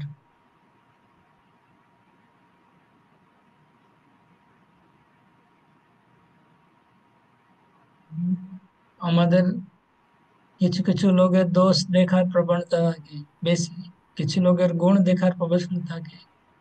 তো এখানে বোঝা আছে কিছু লোক সরাসরি তাদের দোষ কি সেটাই বলছে, প্রথমেই বলে দিচ্ছে, আর গুণটা দেখতেই পাচ্ছে না। আর কিছু কিছু লোকেরা গুণ বলছে, দোষটা তো লাস্টে লেখা আছে নিচে, তার আগে অনেক গুণ লেখা ছিল না। ওকে, তো হয়ে গেল। এবার আমরা রজগুণ সম্বন্ধে পড়বো। নেক্সট লোকে মন দিয়ে শুনবেন, তারপরে সবাই বলবেন।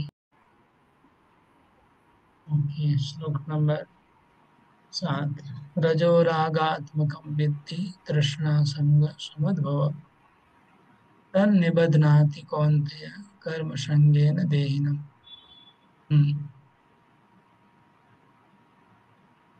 হে কন্তেয়, রজগুণ অনুরাগাত্মক এবং তা তৃষ্ণা ও আসক্তি থেকে উৎপন্ন বলে জানবে, এবং সেই রজগুণী জীবকে সকাম কর্মের আসক্তি দ্বারা আবদ্ধ করে।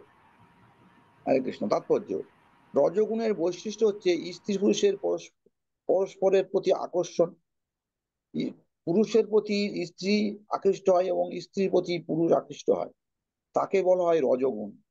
মানুষের মধ্যে যখন রজগুণ বর্ধিত হয় তখন তার জাগতিক সুখ ভোগের আকাঙ্ক্ষা বৃদ্ধি পায়।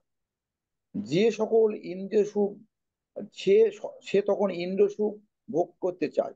ইন্দ্র সুখ ভোগ করার জন্য রজগুণে অধিষ্ঠিত মানুষ সমাজে অথবা জাতিতে প্রতিষ্ঠা কামনা করে এবং স্ত্রী পুত্র গৃহ সম্বন্ধে একটি সুখী পরিবার কামনা করে। এটি হচ্ছে রজগুণের প্রভাব। মানুষ যখন এই সব আকাঙ্ক্ষা করে তখন তাকে কঠোর পরিশ্রম করতে হয়। তাই এখানে স্পষ্টভাবে বলা হয়েছে যে মানুষ তার কর্মফলের প্রতি আসক্ত হয়ে পড়ে এবং তার ফলে এই ধরনের বন্ধনে আবদ্ধ হয়। তার স্ত্রী পুত্র ও সমাজকে সন্তুষ্ট করার জন্য এবং তার সম্মান বজায় রাখার জন্য তাকে কঠোর পরিশ্রম করতে হয়। সুতরাং সমস্ত জড় জগৎটি প্রায় রজগুণে অধিষ্ঠিত। আধুনিক সভ্যতাকে রজগুণের পরিপ্রেক্ষিতেই উন্নত বলে গণ্য করা হয়। পুরাকালে সত্যগুণের পরিপ্রেক্ষিতে উন্নতির মান নির্ণয় করা হতো। যারা সত্যগুণে অধিষ্ঠিত তারাই যদি মুক্তি লাভ করতে না পারেন তাহলে যারা রজগুণের বন্ধনে আবদ্ধ তাদের কি অবস্থা। হরে কৃষ্ণ। তো এবার আপনারা সবাই রজগুণের কি কি লক্ষণ সবাই একটা করে বলুন, প্রথম থেকে বলে যান। স্ত্রী মাধব, পুরুষের আকর্ষণ, ওকে। এক জাগতিক নম্বর সুখ ভোগের আকাঙ্ক্ষা, জাগতিক সুখের আকাঙ্ক্ষা, স্ত্রী পুরুষ আকর্ষণ, ওকে। ইন্দ্রিয় ইন্দ্রিয় সুখ সুখ ভোগ ভোগ করা, করতে চায়, ইন্দ্র কঠোর সুখের বাসনা, ভেরি গুড ভালো।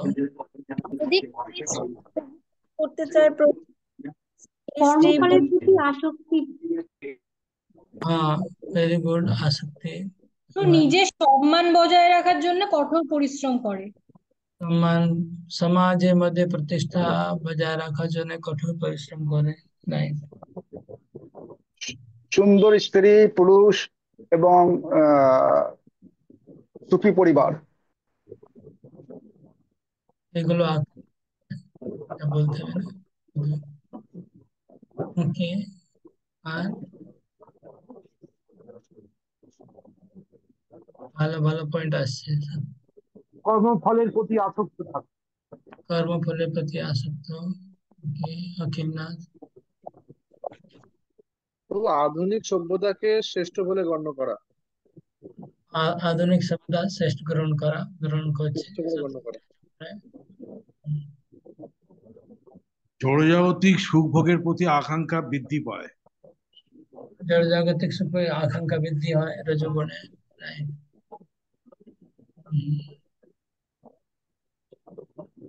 হরে কৃষ্ণ। সমস্ত জগৎটি এই রজগুণের দ্বারা প্রতিষ্ঠিত। পুরো জগৎটা রজগুণে উপরে প্রতিষ্ঠিত। Right, very good point.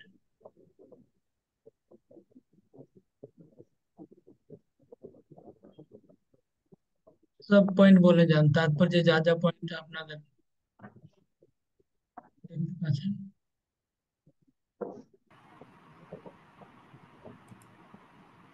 ওকে। ক্ষত্রিয়দের মধ্যে রজগুণ না, এই গুণটা দেখা যায়। হরিকৃষ্ণ প্রভু, আধুনিক যে সভ্যতা সেটা রজগুণের ওপরই ভিত্তিতেই উন্নত। পুরাকালে সতগুণে বিচার করা হতো যে সভ্যতা কত এগিয়ে আছে, আর বর্তমানে রজগুণের ক্যালকুলেশন করা হয় কত অ্যাডভান্স আছে। ওকে, এবার আমরা তমগুণের অধ্যয়ন করব, ঠিক আছে? বা মিউট করে নেন। আর তমগুণে এবার আমরা পাঠ করছি।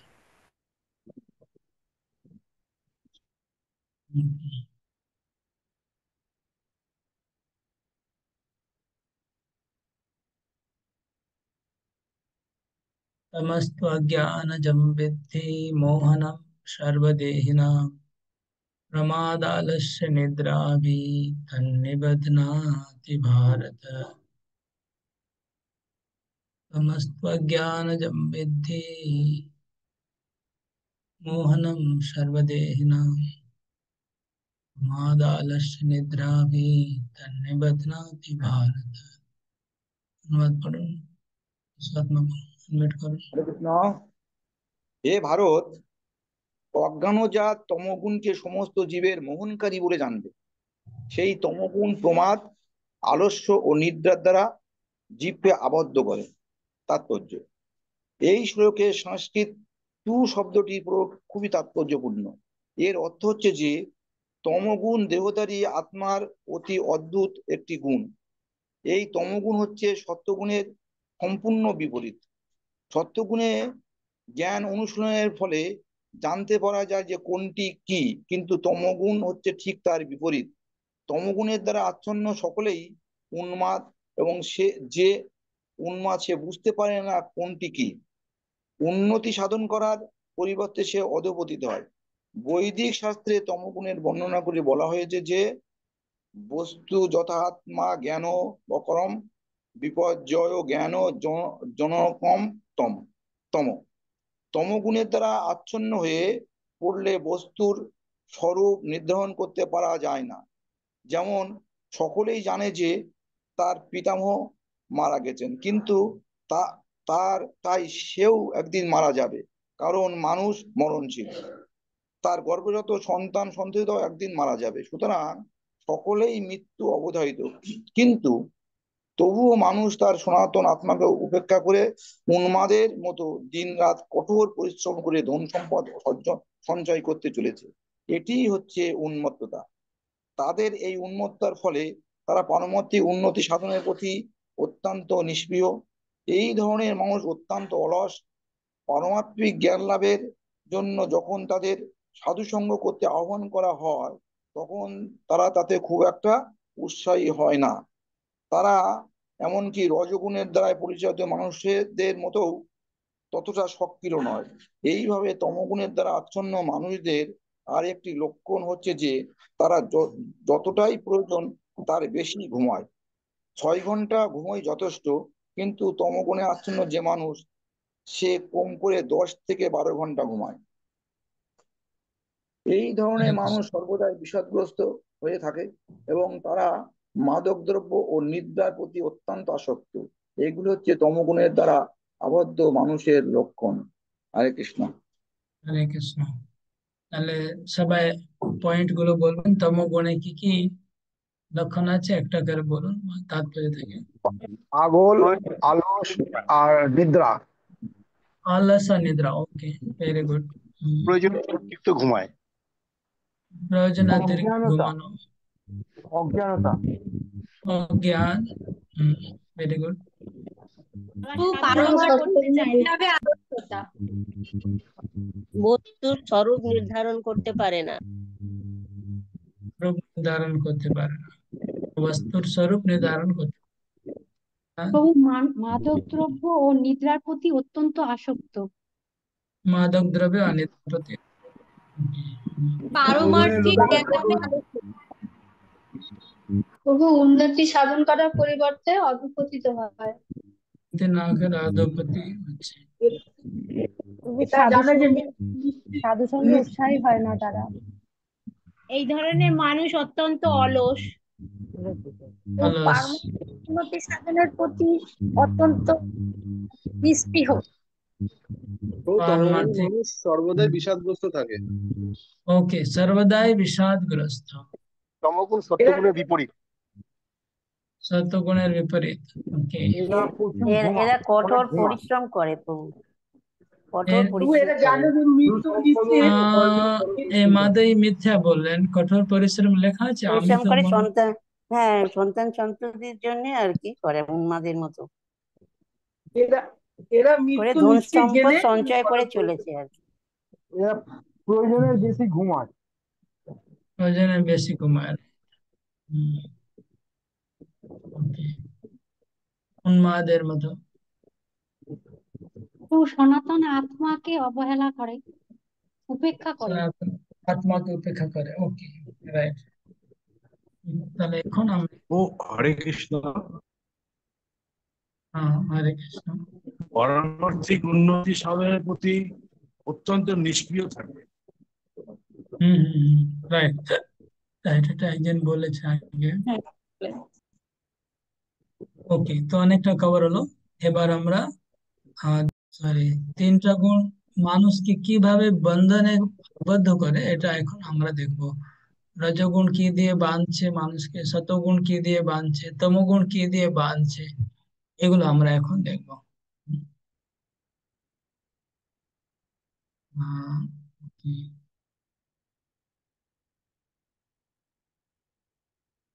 হুম।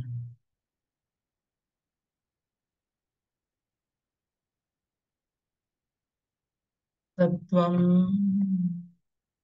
सुखे संजयति रजे कर्मणि भारत, ज्ञानमावृत्य तु तमा प्रमादे संजयत्युत।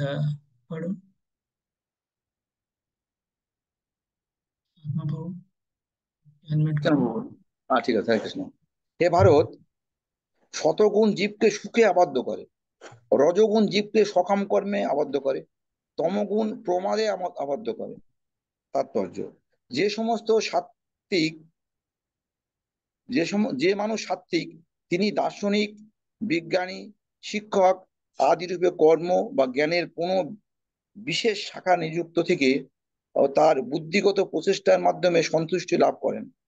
রজগুণ দ্বারা প্রভাবিত সকাম কর্মে লিপ্ত মানুষ যতটা সম্ভব সম্পদ আহরণ করেন এবং সৎকার্যে অর্থ ব্যয় করেন। তিনি কখনো কখনো হাসপাতাল খোলবার চেষ্টা করেন এবং দাতব্য প্রতিষ্ঠান আদিতে দান করেন। এগুলি হচ্ছে রজগুণের লক্ষণ। আর তমগুণের জ্ঞানে আচ্ছাদিত করে রাখে এগুলো আর তমগুণ জ্ঞানকে আচ্ছাদিত করে রাখে।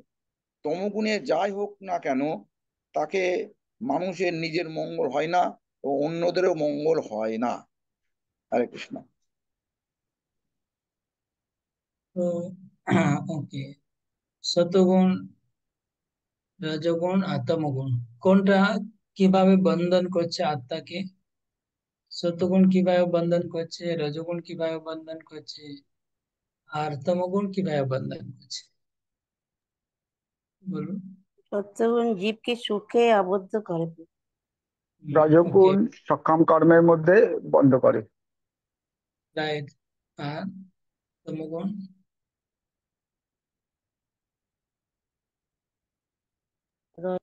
তমগুণ প্রমাদে আবদ্ধ করে।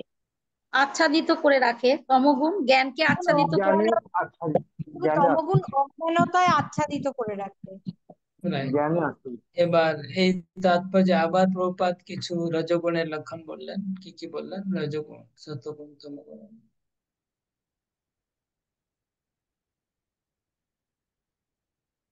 রজগুণী মানুষের কার্যকলাপ কিছু আরো পয়েন্ট এসছে। যারা রজগুণে আবদ্ধ থাকে তারা রজগুণের লক্ষণ হসপিটাল, হচ্ছে দাতব্য চিকিৎসালয়, এসব অর্থ দান করে। রাইট। অর্থ দান করে। আহরণ মানে রোজগার করবার চেষ্টা করে, আর অর্থ যারা রোজগার করবার, তমগুণে অর্থ থাকে তারা নিজেদেরও নিজের মঙ্গল এখানে বলা মঙ্গল হয় হচ্ছে না, অন্যকে মঙ্গল করতে দেয়। Very good. রজগুণের তমগুণী লোক মানুষরা খুব ভালো মাথায় বললেন যে তমগুণী লোকেরা নিজেরও মঙ্গল করবে না, অন্য মঙ্গল হতে দেবে না।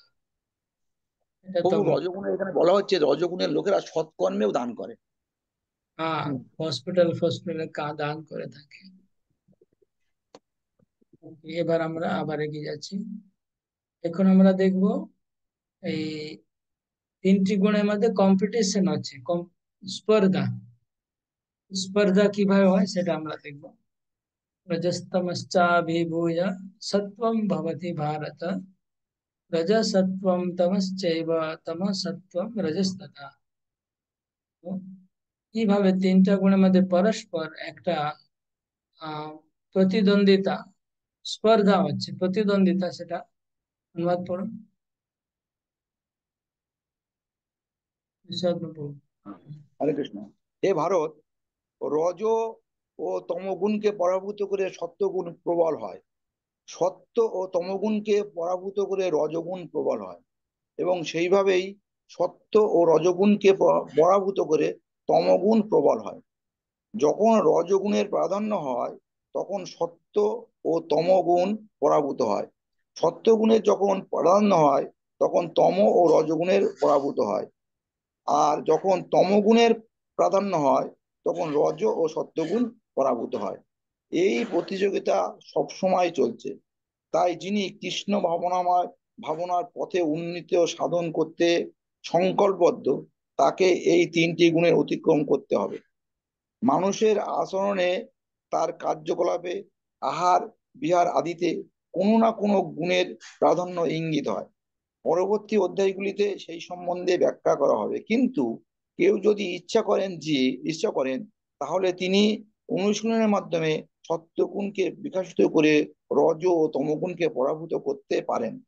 তেমনি আবার রজগুণ বিকশিত করে সত ও তমগুণকে পরাভূত করা যায়, অথবা তমগুণকে বিকশিত করে সত ও রজগুণকে পরাভূত করা যায়। যদিও প্রকৃতির এই তিনটি গুণ রয়েছে, তবু কেউ যদি দৃঢ় সংকল্পবদ্ধ হন তাহলে তিনি সত্যগুণের দ্বারা আশীর্বাদ পুষ্ট হতে পারেন এবং সেই সত্যগুণকে অতিক্রম করে শুদ্ধ সত্যে অধিষ্ঠিত হতে পারেন, যাকে বলা হয় বাসুদেব স্থিতি। অর্থাৎ যে অবস্থায় ভগবত তত্ত্ব উপলব্ধি করা যায়, বিশেষ বিশেষ আচরণ প্রকাশের মাধ্যমে বুঝতে পারা যায় কোন মানুষ কোন গুণে অধিষ্ঠিত। হরে কৃষ্ণ। তিনটে গুণে পড়া যায়। এখানে বলা হলো যে কিভাবে তিনটা গুণের মধ্যে পরস্পর একটা প্রতিযোগিতা হচ্ছে। মানে প্রতিযোগিতা কোথায়? বাইরে না, আমাদের শরীরের মধ্যেই প্রতিযোগিতা হচ্ছে, আমাদের মধ্যেই। আমার মধ্যে এখন সতগুণ আছে, তো আবার রজগুণ আসবে, আবার তমগুণ আসবে। এই তিনটা গুণের প্রতিযোগিতা আমাদের মনের মধ্যেই চলেছে। আমরাই তমগুণে পড়ে আছি, কখনো আমরা রজগুণে পড়ে আছি, কখনো আমরা আহ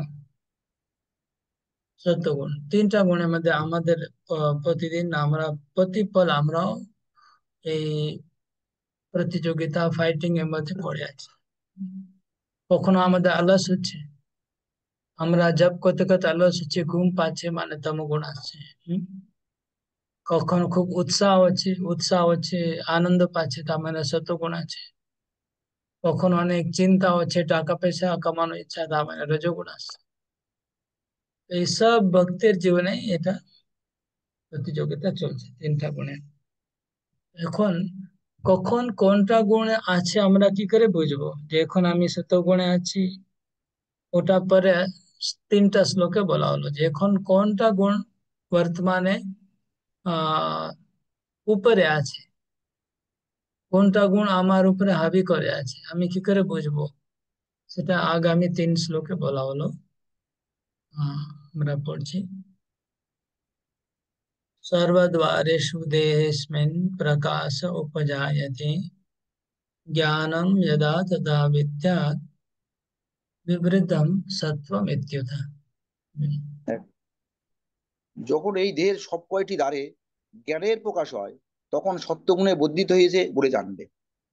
তাৎপর্য: দেহে 9টি দ্বার রয়েছে, 2টি চক্ষু, 2টি কর্ণ, 2টি নাসারন্ধ্র, মুখ, উপস্থ ও বায়ু।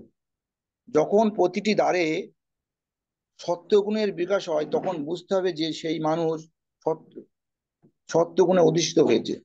সত্যগুণে অধিষ্ঠিত হলে যথাযথভাবে দর্শন করা যায়, যথাযথভাবে শ্রবণ করা যায় এবং যথাযথভাবে স্বাদ গ্রহণ করা যায়।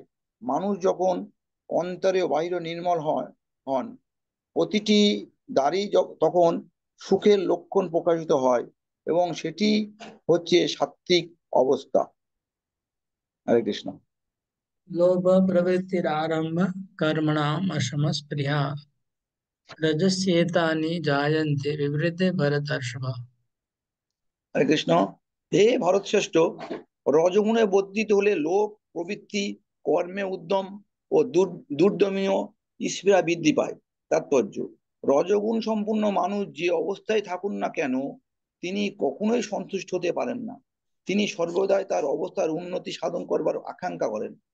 যখন তিনি কোনো গৃহ নির্মাণ করেন তখন তিনি একটি প্রাসাদম গৃহ নির্মাণ করার চেষ্টা করেন, যেন তিনি চিরকাল সেই বাড়িতেই থাকতে পারবেন। ইন্দ্রসুখ ভোগের ব্যাপারে তার প্রচন্ড আসক্তি জাগে। ইন্দ্রসুখ ভোগের কোনো শেষ নেই।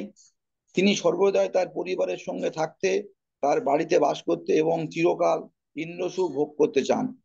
তার এই কামনা বাসনা কখনোই নিবৃত্তি হয় না। এই সমস্ত লক্ষণগুলি রজগুণের বৈশিষ্ট্য বলে বুঝতে হবে। হরে কৃষ্ণ। अप्रकाशो अप्रवृत्तिश्च प्रमादो मोह एव च तमस्येतानि जायन्ते विवृद्धे कुरु नन्दन। হে কুরুনন্দন, তমগুণ বর্ধিত হলে অজ্ঞান, অন্ধকার, নিষ্ক্রিয়তা, প্রমাদ ও মোহ উৎপন্ন হয়। তাৎপর্য: বুদ্ধিবৃত্তির মাধ্যমে আলোক উন্মোচনের না হলে জ্ঞানের অনুপস্থিতি ঘটে। তামসিক মানুষ বিধিবদ্ধ নিয়মের দ্বারা পরিচালিত হয়ে কখনোই কর্ম করে না। সে নিজের খেয়ালখুশি মতো উদ্দেশ্যবিহীন ভাবে আচরণ করে। যদিও তার কাজ করার ক্ষমতা আছে, তবু সে কোনো রকম প্রচেষ্টা করে না। তাকে বলা হয় মোহ। যদিও তার চেতনা আছে, তবু তার জীবন নিষ্ক্রিয়। এগুলি হচ্ছে তমগুণ সম্পূর্ণ মানুষের লক্ষণ। হরে কৃষ্ণ। তাহলে এখন আমরা কি করে বুঝবো যে কোনো মানুষ এখন সতগুণে আছে, রজগুণে কি তমগুণে? এক একটা পয়েন্ট বলবেন। সত্যগুণ, রজগুণ আর তমগুণ, তিনটার জন্য। সত্যগুণ বৃদ্ধি হলে কি হয় এটা বলবেন, রজগুণ বৃদ্ধি হলে কি হয়, তমগুণ। আনমিউট করে বলুন, বলবেন। শতগুণ বৃদ্ধি হলে দেহে দ্বার আছে, এই 9টি দ্বারে শতগুণের প্রভাব ফলে এবং নির্মল ও সাত্বিক থাকে। ভেরি গুড, খুব ভালো। 9 দ্বার আছে, সব জায়গায় সাত্বিক আর নির্মল প্রকাশ উপস্থিত হয়, আর একটা আনন্দ অনুভব হয়, সুখের অনুভব হয়। ওকে। আর রজগুণ হলে কি করে, কি হবে লক্ষণ? রজগুণ হলে মানে যদি একটা গৃহ নির্মাণ করে তাতে সন্তুষ্ট হয় না, মনে হয় যেন আমি একটা প্রাসাদ গ্রহণ করব এবং তার পরিবারকে নিয়ে সুখে থাকবো। তার মানে ইচ্ছা বাড়তেই থাকে, তার সুখে থাকার ইচ্ছা। রাইট। আর ইন্দ্রিয় সুখ ভোগের ব্যাপারে আসক্তি থাকে, ইন্দ্রিয় সুখ ভোগের খুব আসক্তি থাকে। হরে কৃষ্ণ প্রভু, তার দুর্দমনীয় লোভ, ভোগ করার আকাঙ্ক্ষা ইত্যাদি এবং পরিশ্রম, উৎসাহ এগুলো বৃদ্ধি পায় অনেক। রাইট। লোভ প্রবৃত্তির আরম্ভ, কর্মণাম অসমস্পৃহা। সন্তুষ্ট থাকে না। সন্তুষ্ট না। ওকে। আর এবার তমগুণ, তমগুণ কি করে বোঝাবে কারোর মধ্যে তমগুণ বেড়ে গেছে? 4-5টা লক্ষণ বলেছেন শ্লোকের মধ্যে লেখা আছে। নিজের খেয়াল খুশি মতো ওরাই করে, বাবু, তমগুণের অসুস্থ লোকেরা উদ্দেশ্যবিহীন ভাবে আচরণ করে। চায় না প্রভু। হরে কৃষ্ণ। পরেশ কাপাট বলুন। তমগুণের আসলে লোকেরা নিজের কর্মক্ষমতা থাকা সত্ত্বেও কোনো কাজ করতে চায় না, অলস প্রকৃতির হয়। প্রজীবনাথ। তমগুণের লোকেদের চেতনা আছে, কিন্তু তারা তবুও নিষ্ক্রিয় থাকে। নিষ্ক্রিয়,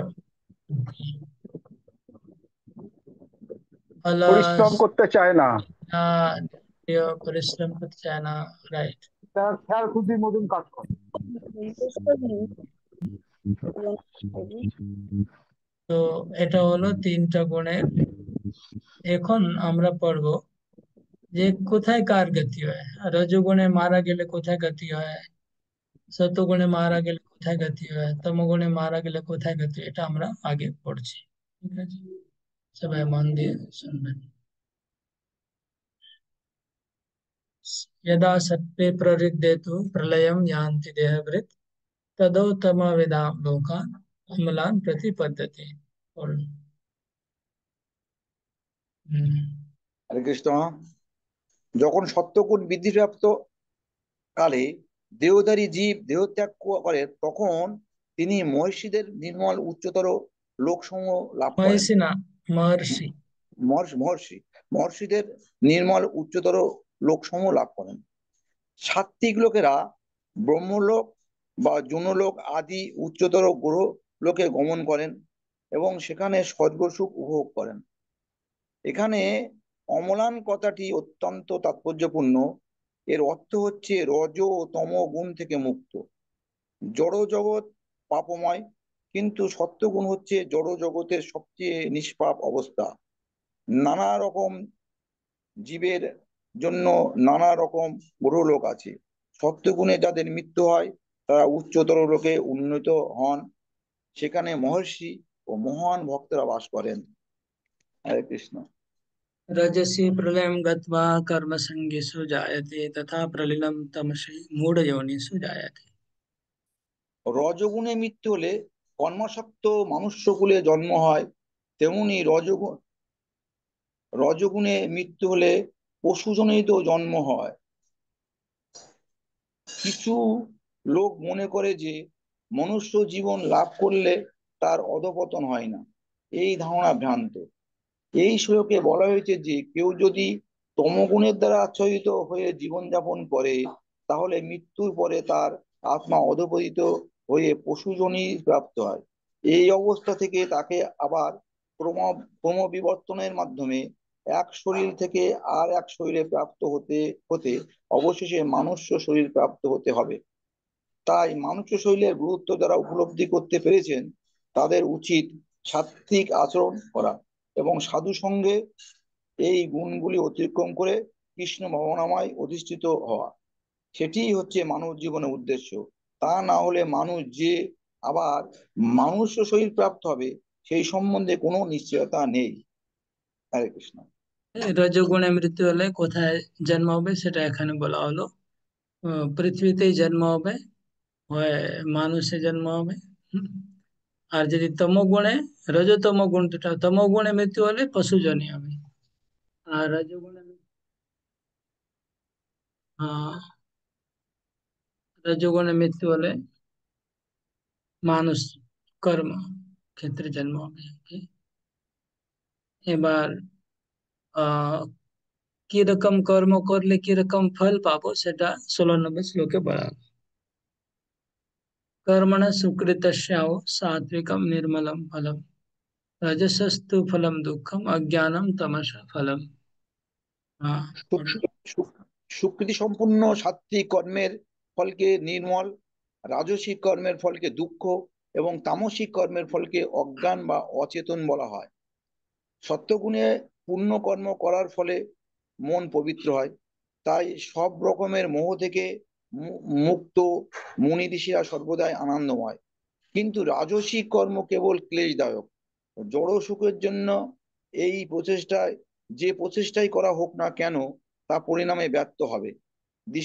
দৃষ্টান্তস্বরূপ বলা যায়, যদি কেউ গগনচুম্বী অট্টালিকা তৈরি করতে চায় তাহলে সেটি তৈরি করবার জন্য বহু মানুষকে বহু রকম ক্লেশ স্বীকার করতে হয়।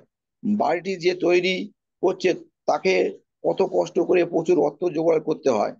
যাদের দিয়ে সে বাড়ি তৈরি কাজ করছে তাদের কঠোর শারীরিক পরিশ্রম করতে হয়। এই জড় জগতে সমস্ত কর্মের পিছনেই রয়েছে ক্লেশ। এইভাবে ভগবদ গীতায় বলা হয়েছে যে রজ গুণের প্রভাবে যে কার্যই করা হোক না কেন তাতে সুনিশ্চিত ভাবে বিপুল দুঃখ জড়িয়ে রয়েছে।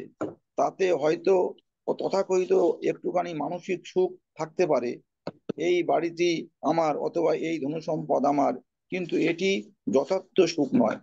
তমগুণের দ্বারা প্রভাবিত হয়ে যে কর্ম করে সে অজ্ঞান এবং তার সমস্ত কর্মের ফলস্বরূপ সে বর্তমানে দুঃখ ভোগ করে এবং ভবিষ্যতে পশু জন্ম প্রাপ্ত হয়। পশু জীবন সর্বদাই দুঃখময়, কিন্তু মায়ার দ্বারা মোহশূন্য থাকার ফলে পশুরা সেটি অবশ্য বুঝতে পারে না। তমগুণের দ্বারা আচ্ছন্ন থাকার ফলে মানুষ নিরীহ পশুদের হত্যা করে। পশু হয়তো জানে না যে ভবিষ্যতে সেই পশুগুলি উপযুক্ত শরীর প্রাপ্ত হয়ে তাদের হত্যা করবে। সেটি হচ্ছে প্রকৃতির নিয়ম। মানব সমাজে কেউ যদি কোনো মানুষকে হত্যা করে তাহলে তাকে ফাঁসি হয়, সেটি হচ্ছে রাষ্ট্রের নিয়ম। অজ্ঞতার ফলে মানুষ বুঝতে পারে না যে পরমেশ্বরের দ্বারা নিয়ন্ত্রিত একটি পূর্ণ রাজ্য আছে। প্রতিটি প্রাণী পরমেশ্বর ভগবানের সন্তান এবং একটি পিঁপড়ে হত্যা করা হলেও তিনি সেটি বরদাস্ত করেন না। সেই জন্য আমাদের মাসুল দিতে হবে। তাই রসনা তৃপ্তির জন্য পশু হত্যা করা নিকৃষ্টতম অজ্ঞতা। মানুষের পক্ষে পশু হত্যা করার কোনো প্রয়োজনীয়তা নেই, কারণ মানুষের জন্য ভগবান কত সুন্দর সুন্দর জিনিস দিয়েছে রেখেছেন। কিন্তু তা সত্ত্বেও কেউ যদি পশু মাংস আহারে প্রবৃত্তি হয়, তাহলে বুঝতে হবে যে সে তমগুণের দ্বারা আচ্ছন্ন হয়ে কর্ম করছে এবং তার ভবিষ্যৎ অত্যন্ত অন্ধকারাচ্ছন্ন করে তুলেছে। সব রকম পশু হত্যার মধ্যে গোহত্যা হচ্ছে সবচেয়ে জঘন্যতম কার্য, কারণ দুধ দান করে গরু আমাদের সব রকমের আনন্দ দান করেন। গোহত্যা হচ্ছে সব রকমের পাপ কর্মের মধ্যে সবচেয়ে নিকৃষ্টতম অপরাধ। বৈদিক শাস্ত্রে গাভী প্রাণী ও মৎস্যরম কথাটি ইঙ্গিত করে যে গরু দুধের দ্বারা সর্বতোভাবে প্রীতি লাভ করবার পরেও যে মানুষ গোহত্যা করতে চায় সে অত্যন্ত গভীরতম তমচ্ছন্ন। বৈদিক শাস্ত্রে এই প্রার্থনাটি করা হয়েছে, নম ব্রহ্মণ্য দেবায় গৌরবর্ণিতায় চ জগদ্ধিরায় কৃষ্ণায় গোবিন্দায় নমো নমঃ। হে ভগবান, তুমি গাভী ও ব্রাহ্মণদের হিতকারী এবং তুমি সমগ্র মানব সমাজের ও সমগ্র জগতের হিতাকাঙ্ক্ষী। এই প্রার্থনায় গাভী ও ব্রাহ্মণদের রক্ষা করার কথা বিশেষভাবে উল্লেখ করা হয়েছে। ব্রাহ্মণরা হচ্ছেন আধ্যাত্মিক শিক্ষার প্রতীক এবং গাভী হচ্ছে সবচেয়ে মূল্যবান খাদ্যের প্রতীক। গাভী ও ব্রাহ্মণ এই দুই প্রকারের প্রাণীদের সব রকম প্রতিরক্ষা বিধান করা উচিত। সেটি হচ্ছে সভ্যতার প্রকৃত উন্নতি। আধুনিক মানব সমাজের পারমার্থিক জ্ঞানকে অবজ্ঞা করা হয়েছে এবং গোহত্যার প্রশ্রয় দেওয়া হচ্ছে। সুতরাং আমাদের বুঝতে হবে যে মানব সমাজ বিপদগামী হচ্ছে এবং তার নিজের উচ্ছন্নের পথটি ক্রমান্বয়ে প্রশস্ত হচ্ছে। যে সভ্যতা মানুষকে পরবর্তী জীবনে পশুতে পরিণত হওয়ার পথে পরিচালিত করে, সেটি অবশ্যই মানব সভ্যতা নয়। বর্তমান মানব সভ্যতা অবশ্যই রজ ও তমগুণের দ্বারা প্রভাবিত হয়ে দ্রুত গতিতে বিপদগামী হচ্ছে। এটি অত্যন্ত ভয়ঙ্কর যুগ এবং প্রতিটি রাষ্ট্রের কর্তব্য হচ্ছে মানব সমাজে অবশ্যম্ভাবী ধ্বংস থেকে ধ্বংস সেবা থেকে সেবা হাত থেকে রক্ষা করার জন্য কৃষ্ণ ভগবানের প্রতি সাবলীল পন্থা আচরণ করতে যত্নশীল হওয়া। হরে কৃষ্ণ। হরে বল। এখানে গোহত্যা আর পশু হত্যা সম্বন্ধে প্রভুপাদ অনেক কিছু বললেন, মানে এই তাৎপর্যটা সবচাইতে বেশি পুরো গীতা মধ্যে সবচাইতে বেশি এই তাৎপর্য প্রভুপাদ বলেছেন। গোহত্যা আর পশু হত্যা সম্বন্ধে এই তাৎপর্য হচ্ছে মুখ্য তো পুরো গীতা মধ্যে।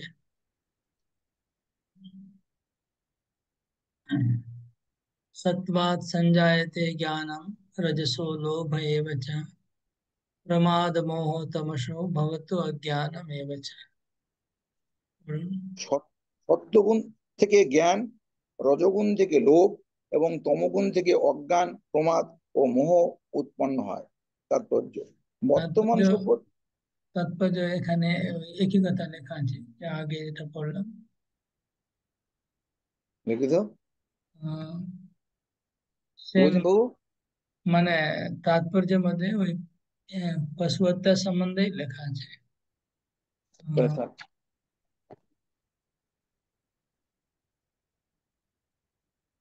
তাৎপর্য পড়বো না বউ?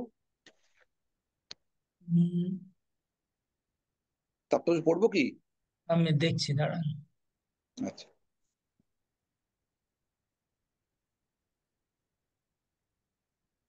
ওকে, পড়ুন। হরে কৃষ্ণ। বর্তমান সভ্যতা যেহেতু জীবের পক্ষে খুব একটা উপযোগী নয়, তাই কৃষ্ণ ভাবনা অনুশীলন করার পরামর্শ দেওয়া হচ্ছে। কৃষ্ণ ভাবনা অনুশীলনের মাধ্যমে সমাজে শতগুণের বিকাশ হবে। যখন শতগুণ বিকাশিত হয় তখন মানুষ বস্তুকে যথাযথভাবে দর্শন করতে সক্ষম হবে। তামসিক পর্যায়ে মানুষ হয়ে যায় পশুর মতো এবং বস্তুকে স্পষ্টভাবে দর্শন করতে পারে না। যেমন তামসিক মানুষ বুঝতে পারে না যে পশু হত্যা করার মাধ্যমে তারাও পরবর্তী জীবনে সেই পশুর দ্বারাই নিহত হওয়ার দুর্ভাগ্য অর্জন করছে। কারণ মানুষেরা প্রকৃত জ্ঞান অনুশীলনের শিক্ষা পায় না, তাই তারা দায়িত্ব জ্ঞানহীন হয়ে পড়ে। এই রকম দায়িত্ব জ্ঞানহীন আচরণ বদ্ধ করার জন্য মানুষদের সত্যগুণের বিকাশ করার শিক্ষা অতি আবশ্যক। তারা যখন যথাযথভাবে সত্যগুণের শিক্ষা লাভ করবে, তখন তারা পূর্ণ জ্ঞান লাভ করে শান্ত হবে। মানুষ মানুষ তখন সুখী ও সমৃদ্ধশালী হবে। এমনকি অধিকাংশ মানুষ যদি সুখী ও সমৃদ্ধশালী না হয়, যদি সমাজের কিছু সংখ্যক লোকও কৃষ্ণ ভাবনায় ভাবিত হয়ে সত্যগুণে অধিষ্ঠিত হয়, তাহলে সারা জগৎ জুড়ে শান্তি ও সমৃদ্ধির সম্ভাবনা থাকে। তা না হলে সমগ্র জগৎ যদি রজ ও তমগুণের দাসত্ব বরণ করে নেয়, তাহলে শান্তি ও সমৃদ্ধির কোনো সম্ভাবনাই থাকবে না। রজগুণে মানুষ লোভী হয় এবং তাদের ইন্দ্রিয় সুখ বাসনার কোনো সীমা থাকে না। সেটি যে কেউ উপলব্ধি করতে পারে যে এমনকি প্রচুর অর্থ থাকা সত্ত্বেও এবং ইন্দ্রিয় সুখ ভোগের নানা রকম বরদস্ত থাকা সত্ত্বেও মানুষ আজ না আছে সুখ, না আছে মনের শান্তি, সেটি থাকা সম্ভব নয়। কারণ যারা রজগুণে অধিষ্ঠিত। কেউ যদি যথার্থ সুখ পেতে চায়, সেই ব্যাপারে টাকা তাকে সাহায্য করতে পারবে না। কৃষ্ণ ভাবনায় অনুশীলন করার মাধ্যমে তাকে সত্যগুণে উন্নত হতে হবে। কেউ যখন রাজসিক কর্মে নিয়োজিত থাকে, তখন সে যে কেবল মানসিক অশান্তি ভোগ করে তাই নয়, তার পেশা এবং বৃত্তিও অত্যন্ত ক্লেশদায়ক হয়। প্রচুর অর্থ উপার্জন করে তার পদমর্যাদা বজায় রাখবার জন্য তাকে কত রকমের পরিকল্পনা ও উপায় উদ্ভাবন করতে হয়। এই সমস্তই ক্লেশদায়ক। তমগুণে মানুষ উন্মাদ হয়ে ওঠে। তাদের পারস্পরিক অবস্থা দ্বারা নিদারুণ দুঃখ ভোগ করে তারা মাদক দ্রব্যের আশ্রয় গ্রহণ করে এবং এইভাবেই তারা অজ্ঞতার আরো গভীরতম অন্ধকারে নিমজ্জিত হয়।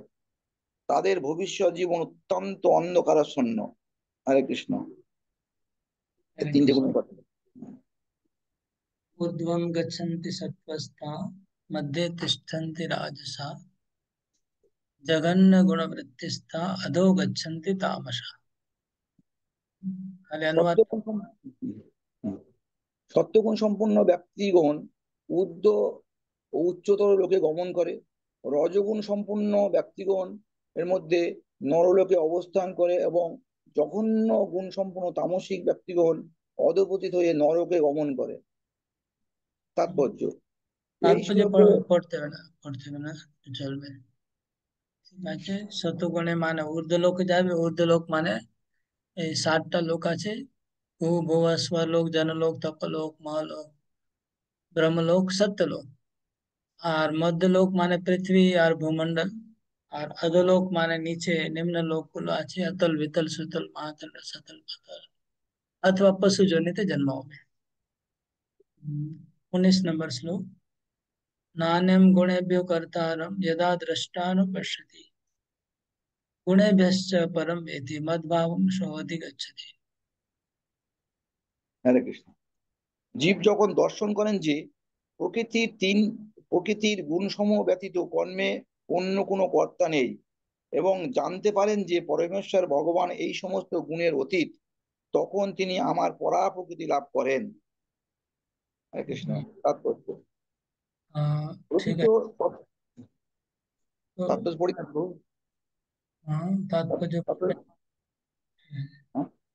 পড়বো। হরে কৃষ্ণ। প্রকৃত তত্ত্বজ্ঞানী পুরুষের কাছ থেকে জড়া প্রকৃতির গুণগুলি সম্বন্ধে যথাযথভাবে অবগত হওয়ার ফলে গুণের প্রভাব থেকে সম্পূর্ণভাবে মুক্ত হওয়া যায়। প্রকৃত গুরুদেব হচ্ছেন শ্রীকৃষ্ণ এবং এই দিব্য জ্ঞান তিনি অর্জুনকে দান করেছেন। তেমনি যারা সম্পূর্ণরূপে কৃষ্ণ ভাবনাময়, তাদের কাছ থেকেই প্রকৃতির গুণের পরিপ্রেক্ষিতে কর্ম সম্বন্ধে এই বিজ্ঞান শিক্ষা লাভ করা উচিত। তা না হলে জীবন বিপদগামী হবে। সৎগুরুর কাছ থেকে শিক্ষা লাভ করার মাধ্যমে জীব তার চিন্ময় স্বরূপ জড়দেহ ইন্দ্রিয় সমূহ বদ্ধ অবস্থা ও জড়া প্রকৃতির গুণের দ্বারা মোহচ্ছন্নতা সম্বন্ধে অবগত হতে পারে। এই ওকে ওকে, সমস্ত ঠিক গুণকে ঠিক আছে, ঠিক আছে। তো এই শ্লোকে বলা আছে যে আহ 3 গুণই হচ্ছে সবকিছু করছে, 3 গুণে ছাড়া আর কোনো কিছু করছে না। এটা যে জানতে পারবে সে ভগবান বলছে আমার ধামে চলে আসবে। 20 নম্বর শ্লোকের অনুবাদ পড়ুন।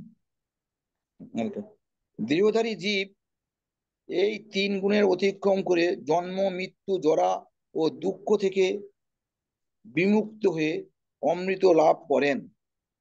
ওকে, তো যিনি 3 গুণ থেকে মুক্ত হবে তিনি অমৃতত্ব লাভ করবে, 3 গুণ থেকে মুক্ত হলে অমৃতত্ব লাভ করবে, আর জন্ম মৃত্যু জরা ব্যাধি থেকে মুক্ত হবে। তো অর্জুন প্রশ্ন করছে 21 নম্বর শ্লোকে যে 3 গুণ থেকে মুক্ত কি কি করে হওয়া যায়, কি করলে আমি 3 গুণ থেকে মুক্ত হতে পারবো, এটা অর্জুনের প্রশ্ন।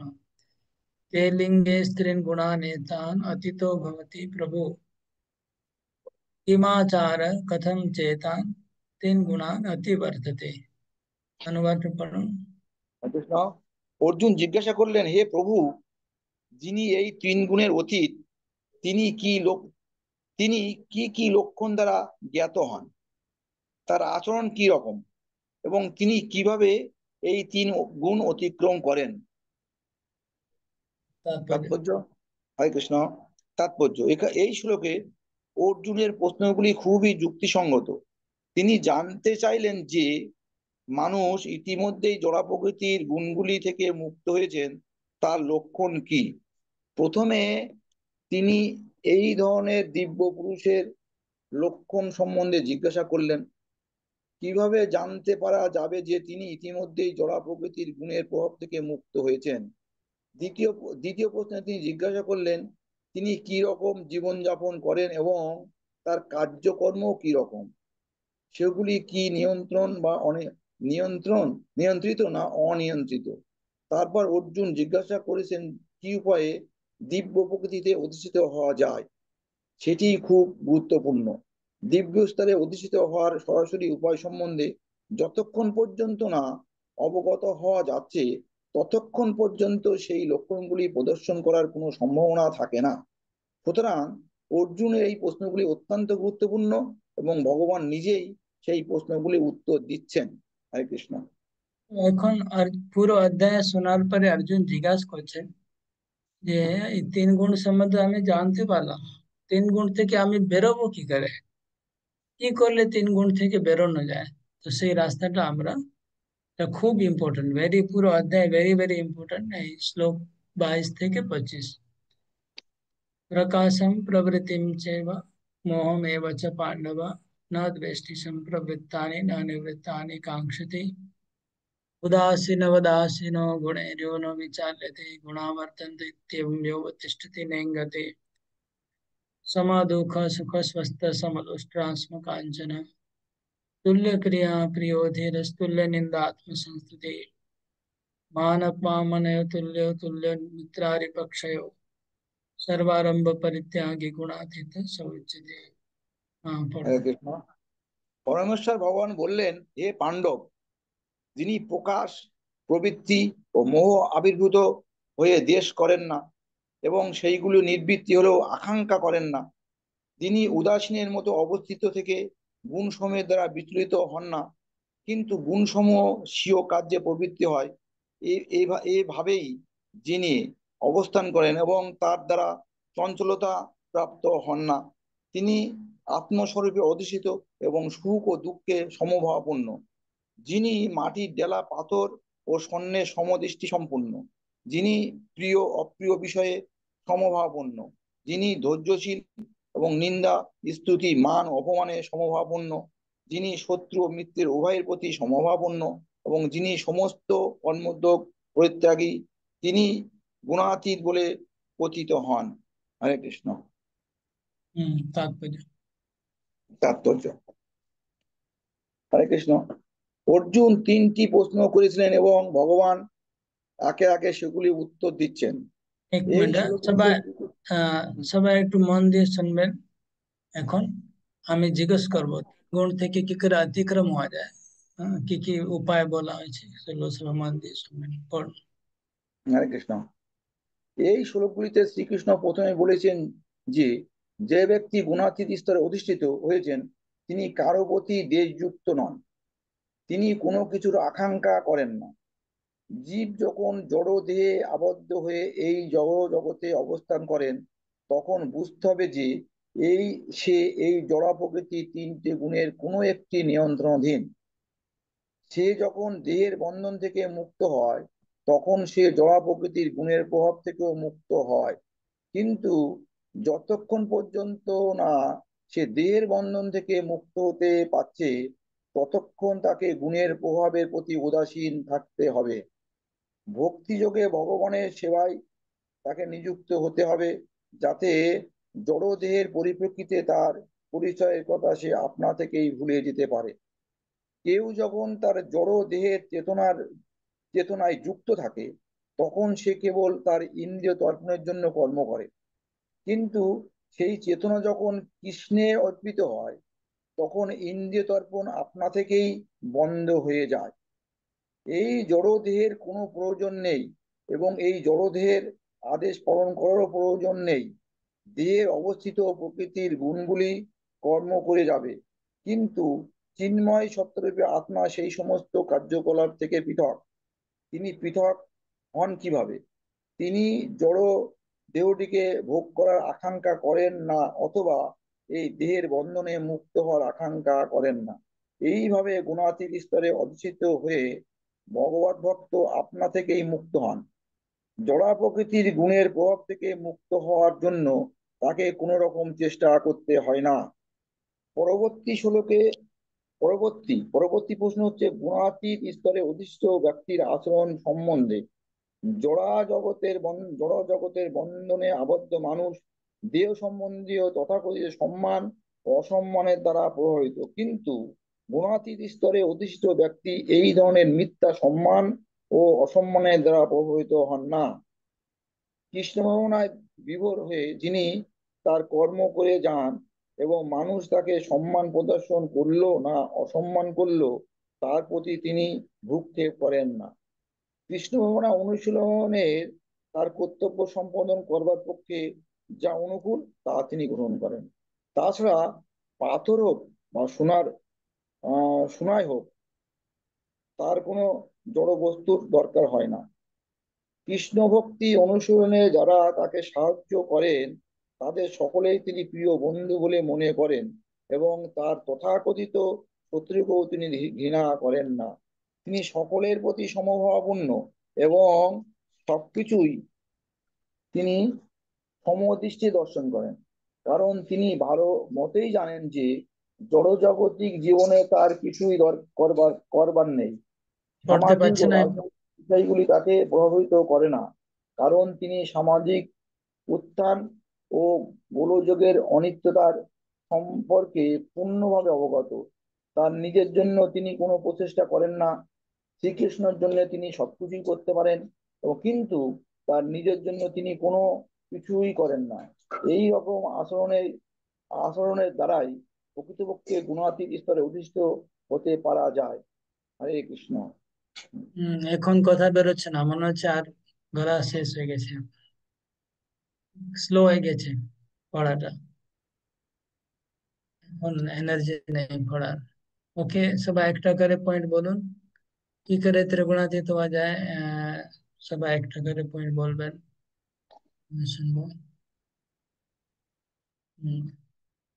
তিনি গুণাতীত, সে কারোর প্রতি দ্বেষ করেন না, আরে যুক্ত হন না।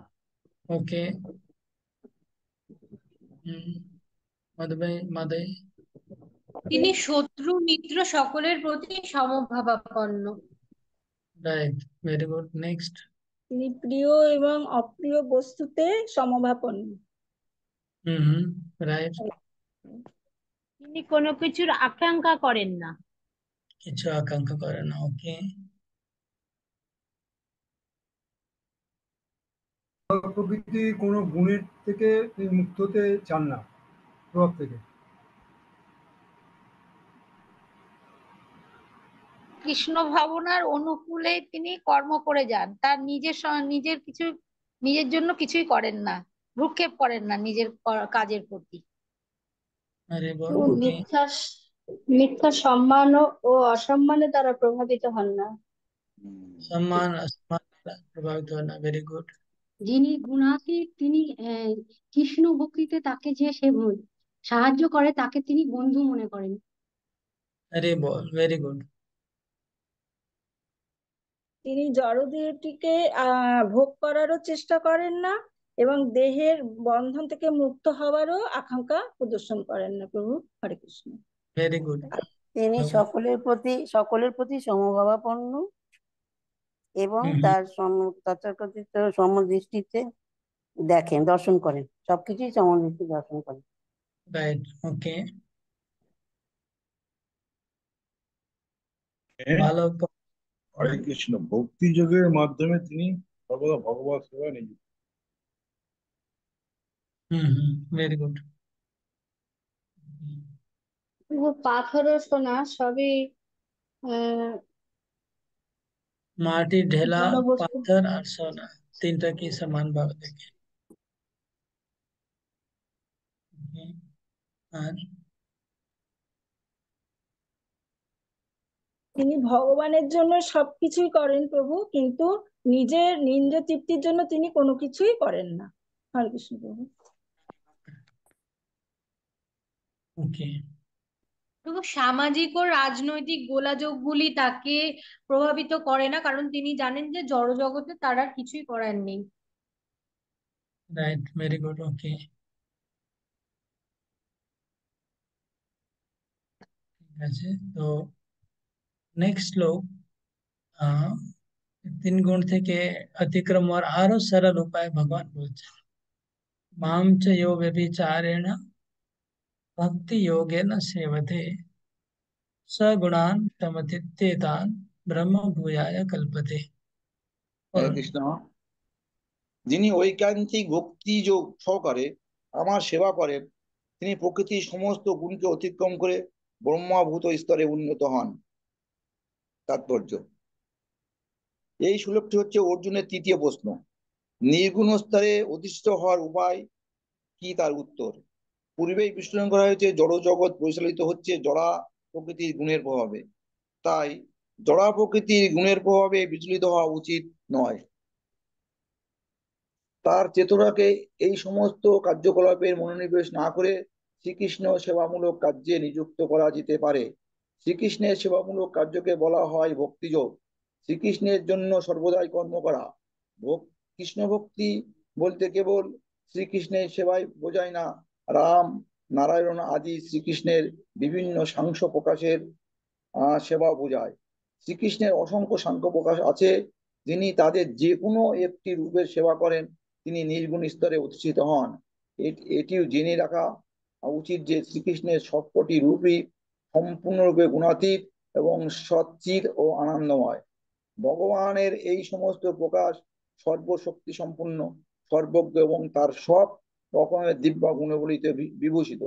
সুতরাং কেউ যখন দৃঢ় আত্মপ্রত্যয়ের সঙ্গে শ্রীকৃষ্ণের বা তার সাংস প্রকাশের সেবায় নিজেকে নিযুক্ত করেন, যদিও জড়া প্রকৃতির গুণগুলি অতিক্রম করা অসম্ভব, তবুও তিনি অনায়াসে তাদের অতিক্রম করতে পারেন।